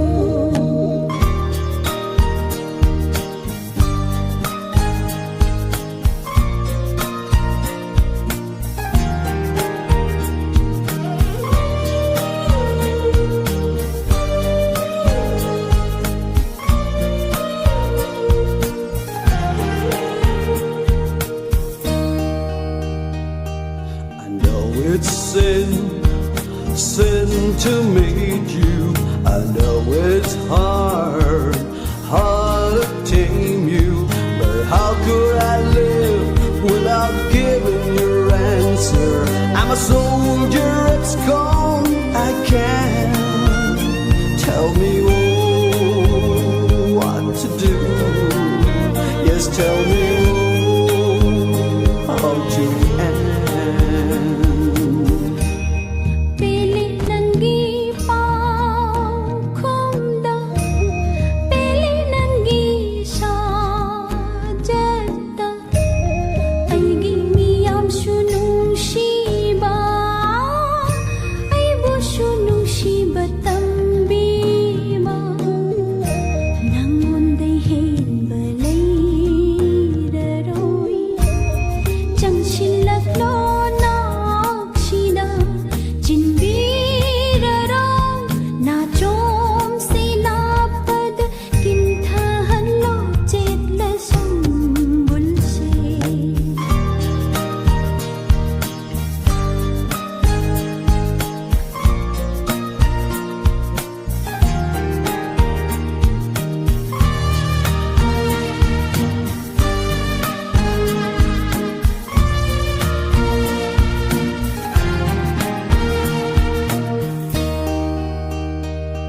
Royal saint mingled with beauty and courage. Forgotten that I am a soldier. Came to conquer you, but I've been conquered. For a soldier we died and surrendered. But I surrender to you for the sake of love. I surrender. I surrender, I surrender for the sake of you.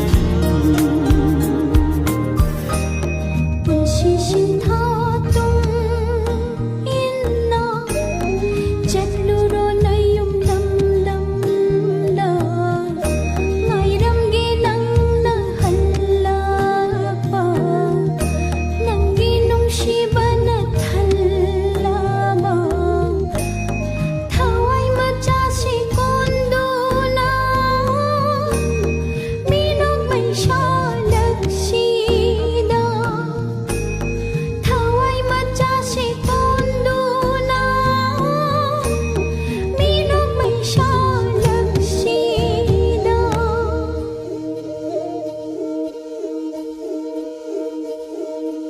He pukchir chawba yitlaba He nushiba gilanmi He thaway githaway He thaway githaway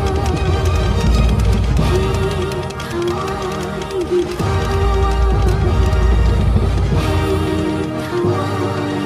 thaway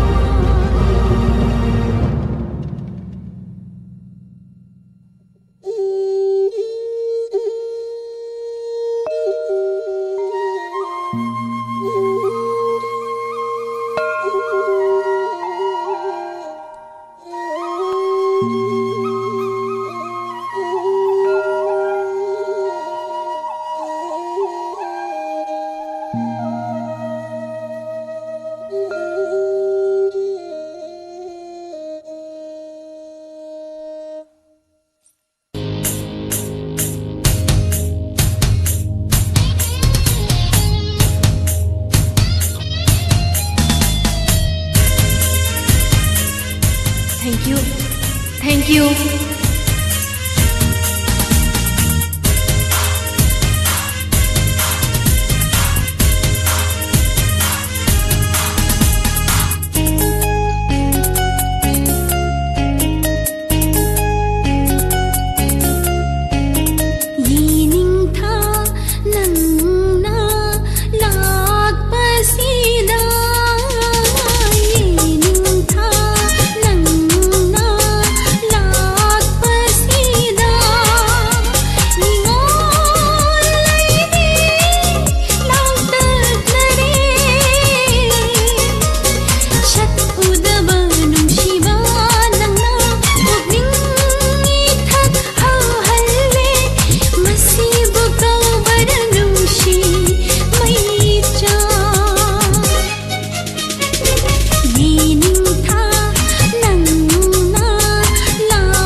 लाखिबना नाक्ता panduna lay hore chinbal kang bangamdana phongdok lage khanduna lakhibana nakta panduna lay hore chinbal kang bangamdana masibu irala ikai thibi mapoki khanje khiba thamoina mikup ama kaudana manglanoi hore intho pire thamoi pandava nangna intho pire thamoi pandava nangna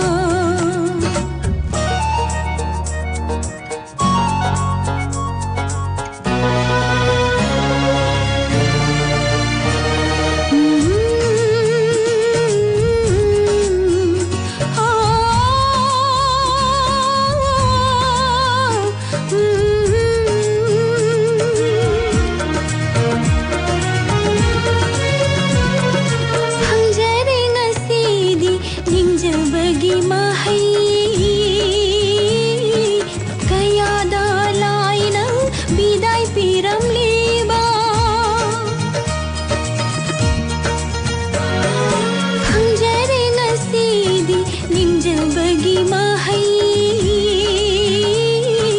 kaya dalay ng biday piram liba phauram loy awa basilap khrabana hapti lelam gani punsi harau mumonok tuna khangjere punsi di nungai basado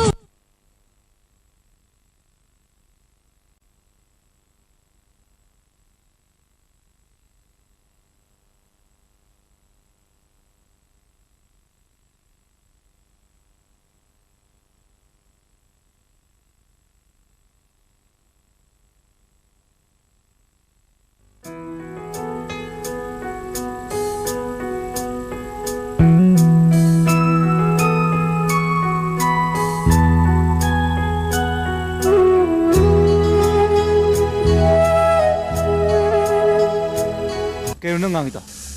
Ha? Nang haydo kayo ba? Ay ngondagi nang nakarigumba hagamta tanbiyaro. Madi mahaki pamjaba phangnabane.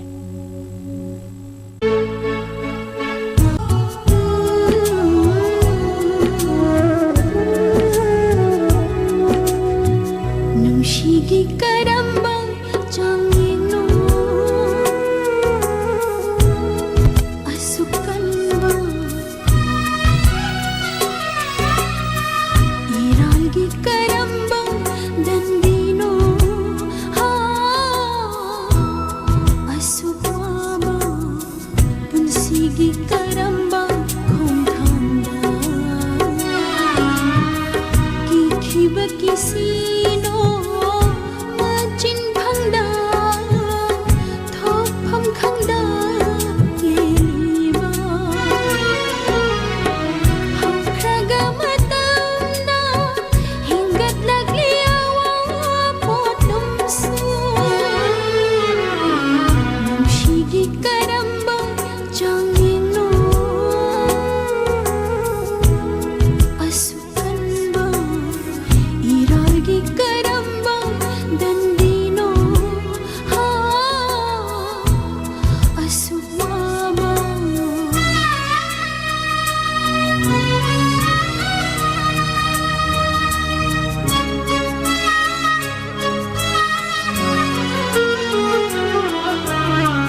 ꯃꯥꯅ ꯆꯜꯂꯝꯃꯤ ꯄꯥꯎꯈꯨꯝ ꯀꯌꯥ ꯂꯩꯔꯤꯕ ꯃꯥꯅ ꯄꯤꯔꯤ ꯑꯅꯧꯕ ꯑꯥꯁꯥ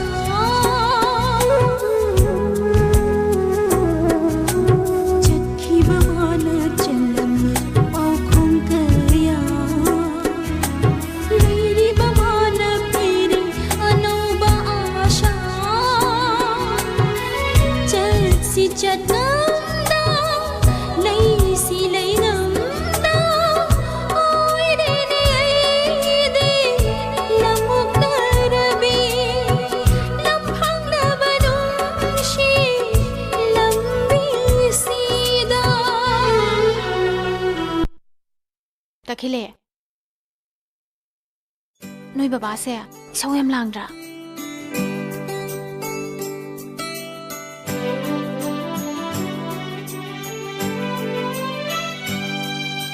이마기 농시비 딱히레이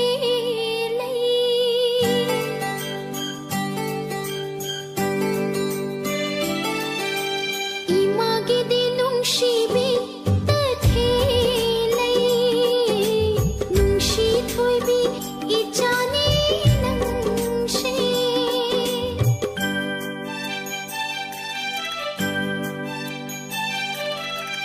띵띵 차오로 타비나 거리네 까오로 띵띵 차오로 타비나 거리네 까오로 눈밑나 왕링아이다 왕호로 눈밑나 왕링아이다 왕호로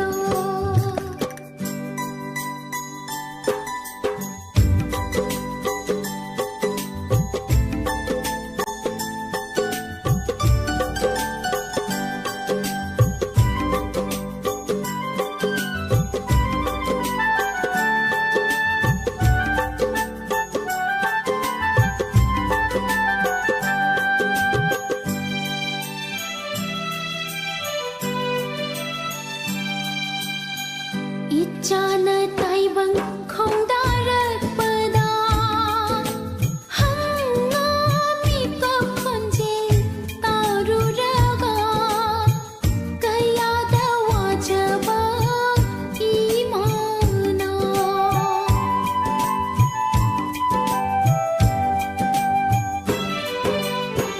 있잖아 따이방 콩다락바다 항암이 꺾은지 따르라가 가야다 와줘봐 이만아 이몸나와 아피샤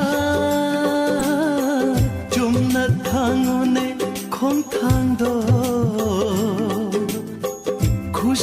구성비라게 바바나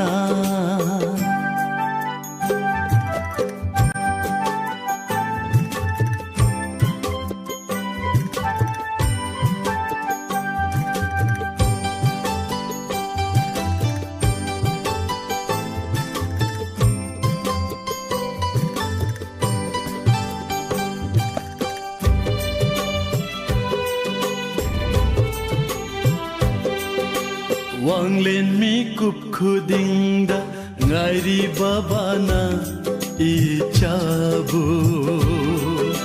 chauba share farakpa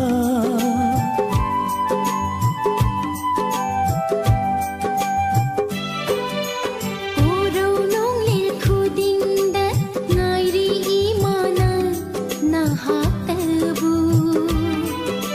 저바 샤리 파렉바 ichagi nokmiba minokna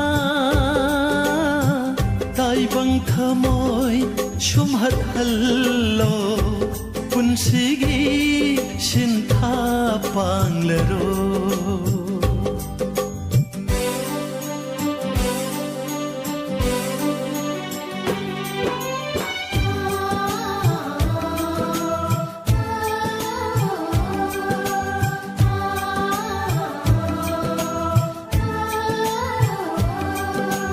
이마기 디 농시비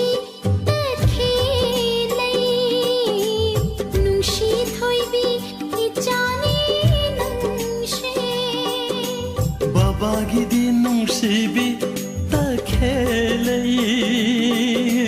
नुंसि Thoibi इचानी नंसे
ꯊꯥꯖꯗꯅ ꯊꯣꯛꯈꯤꯕ ꯑꯉꯛꯄ ꯀꯥꯎꯉꯝꯗ꯭ꯔꯕ ꯊꯧꯗꯣꯛ ꯃꯪꯒꯨꯝꯕ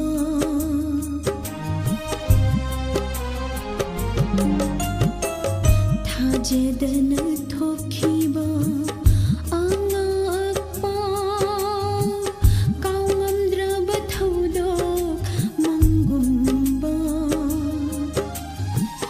ꯅꯤꯡꯁꯤꯡꯂꯤ ꯉꯁꯤ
Chayraklanu, chayraklanu, nangi nungjingdo.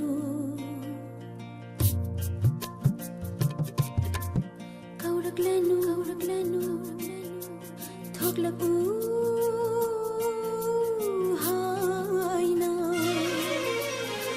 Ngasigi thabal se hajay hai bakhangi nanakta yingbadi yingnaroy ngasidi. Ngasigi thabal se hajay hai bakhangi nanakta yingbadi yingnaroy ngasidi.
Ngasigi thabal se hajay hai bakhangi nanakta yingbadi yingnaroy ngasidi. Ngasigi thabal se hajay hai bakhangi nanakta yingbadi yingnaroy ngasidi. Chayraklanu, chayraklanu, chayraklanu.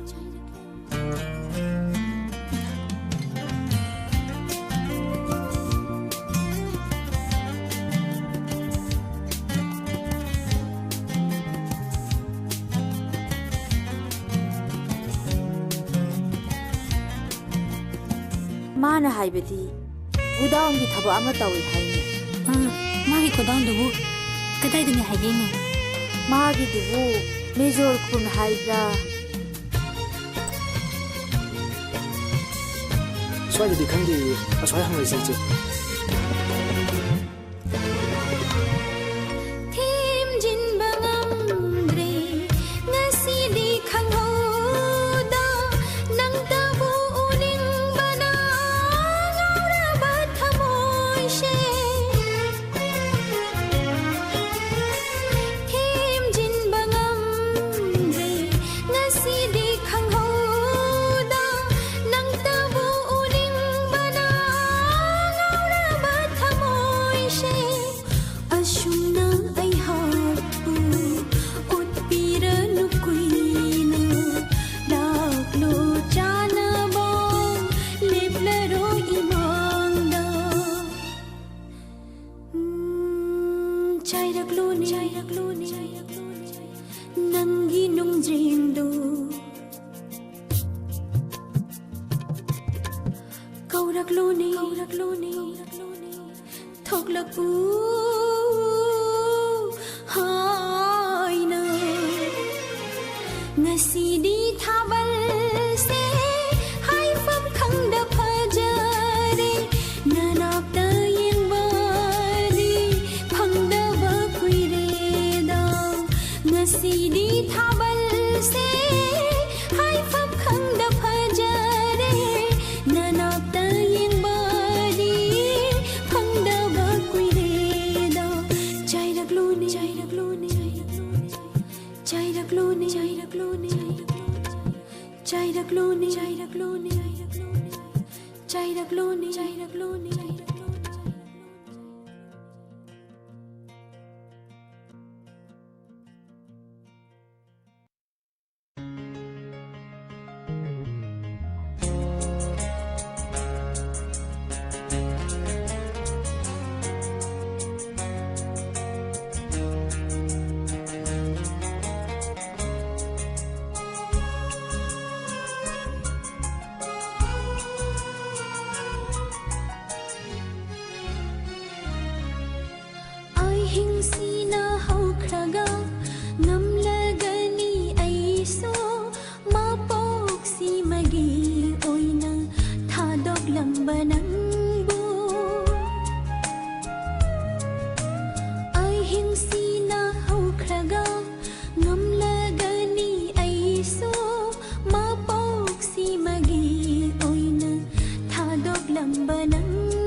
हिंसीना हौख्रगा ngamnagani aiso mapoksi magi oina thadok lamba nangbu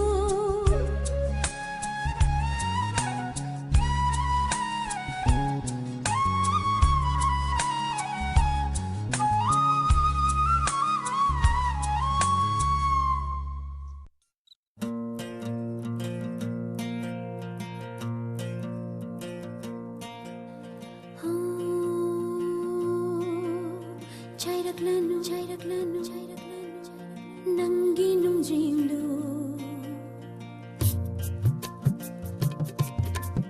kauraklanu thoklapu haina ngasigi thabal se hajai haiba khangi nanakta yingbadi yingnaroi ngasidi ngasigi thabal se phajai haiba khangi nanakta yingbadi yingnaroi ngasidi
ngasigi thabal se hajai haiba khangi nanakta yingbadi yingnaroi ngasidi ngasigi thabal se hajai haiba khangi nanakta yingbadi yingnaroi ngasidi chairaklanu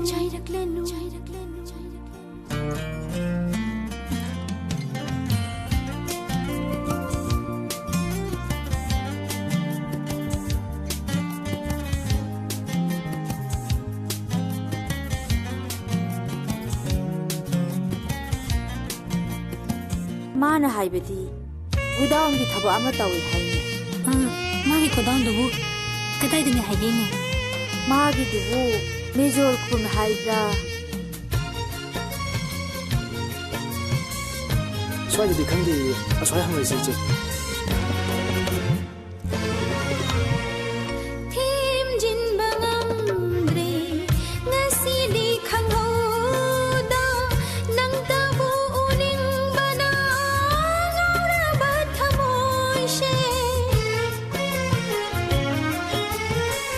thim jin bangamdre ngasidi khanghoda nang tabu uning bana ngaura bathamoy she ashuna ai hapu utpira nukuina laklo chana bong leplaro imangda chairakluni nangi nungjingdu kaurakluni thoklapu haina ngasidi thabal se haifam khangda phajare nanakta yingbadi phangdaba kuire da ngasidi thabal se haifam khangda phajare nanakta yingbadi phangdaba kuire da chaira Chayragluni, Chayragluni, Chayragluni, Chayragluni, Chayragluni, Chayragluni, Chayragluni, Chayragluni.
ꯅꯪꯗꯤ ꯑꯩꯒ ꯇꯤꯟꯅꯒꯨꯝꯁꯤ ꯅꯪꯒ ꯑꯗꯨꯒꯅꯦ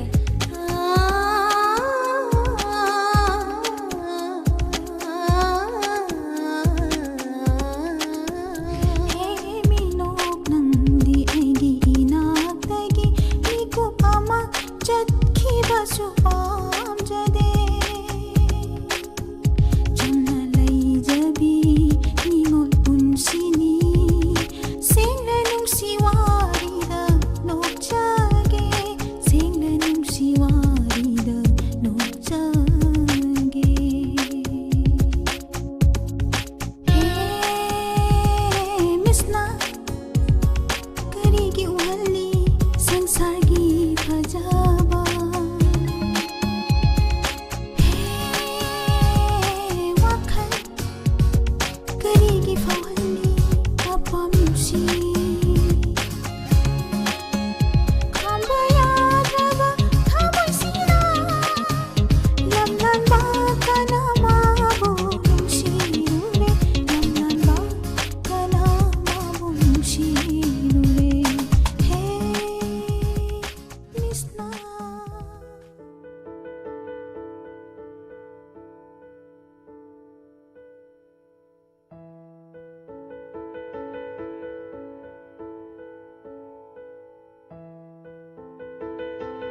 Punsi ngagla punsi nanggi ithak iraina wari kaya puri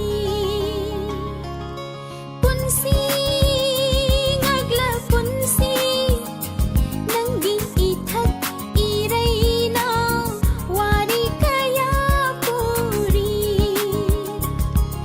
awa anungai kaya awa anungai thaudau awa anungai kaya awa anungai thaudau punsi ngagla punsi nanggi ithak iraina wari kaya puri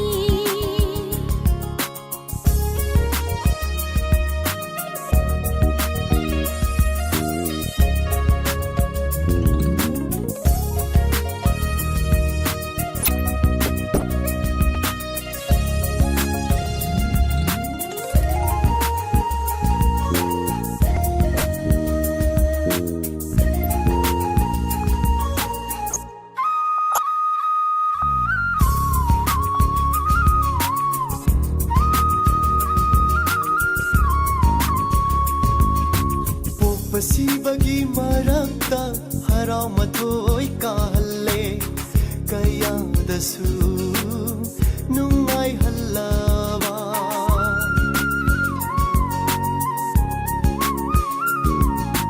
पोकपसी बगी मरता हराव मथोई काहल्ले कयादसु नुंगाई हल्लाबा नोपगी मरुमसु kaphalli natraga nopagi marundang kapalairi punsi ngagla punsi nanggi ithak iraina wari kaya puri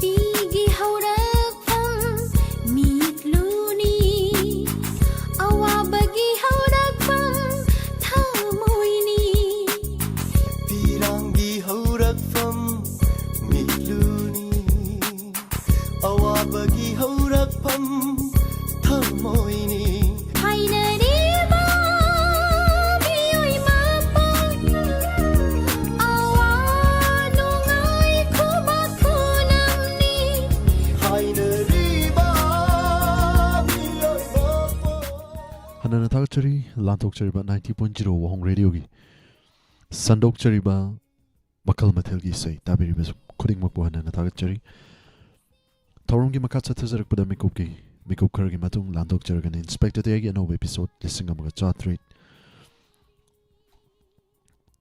Kontrata Ruksuba Huran Bagi Ka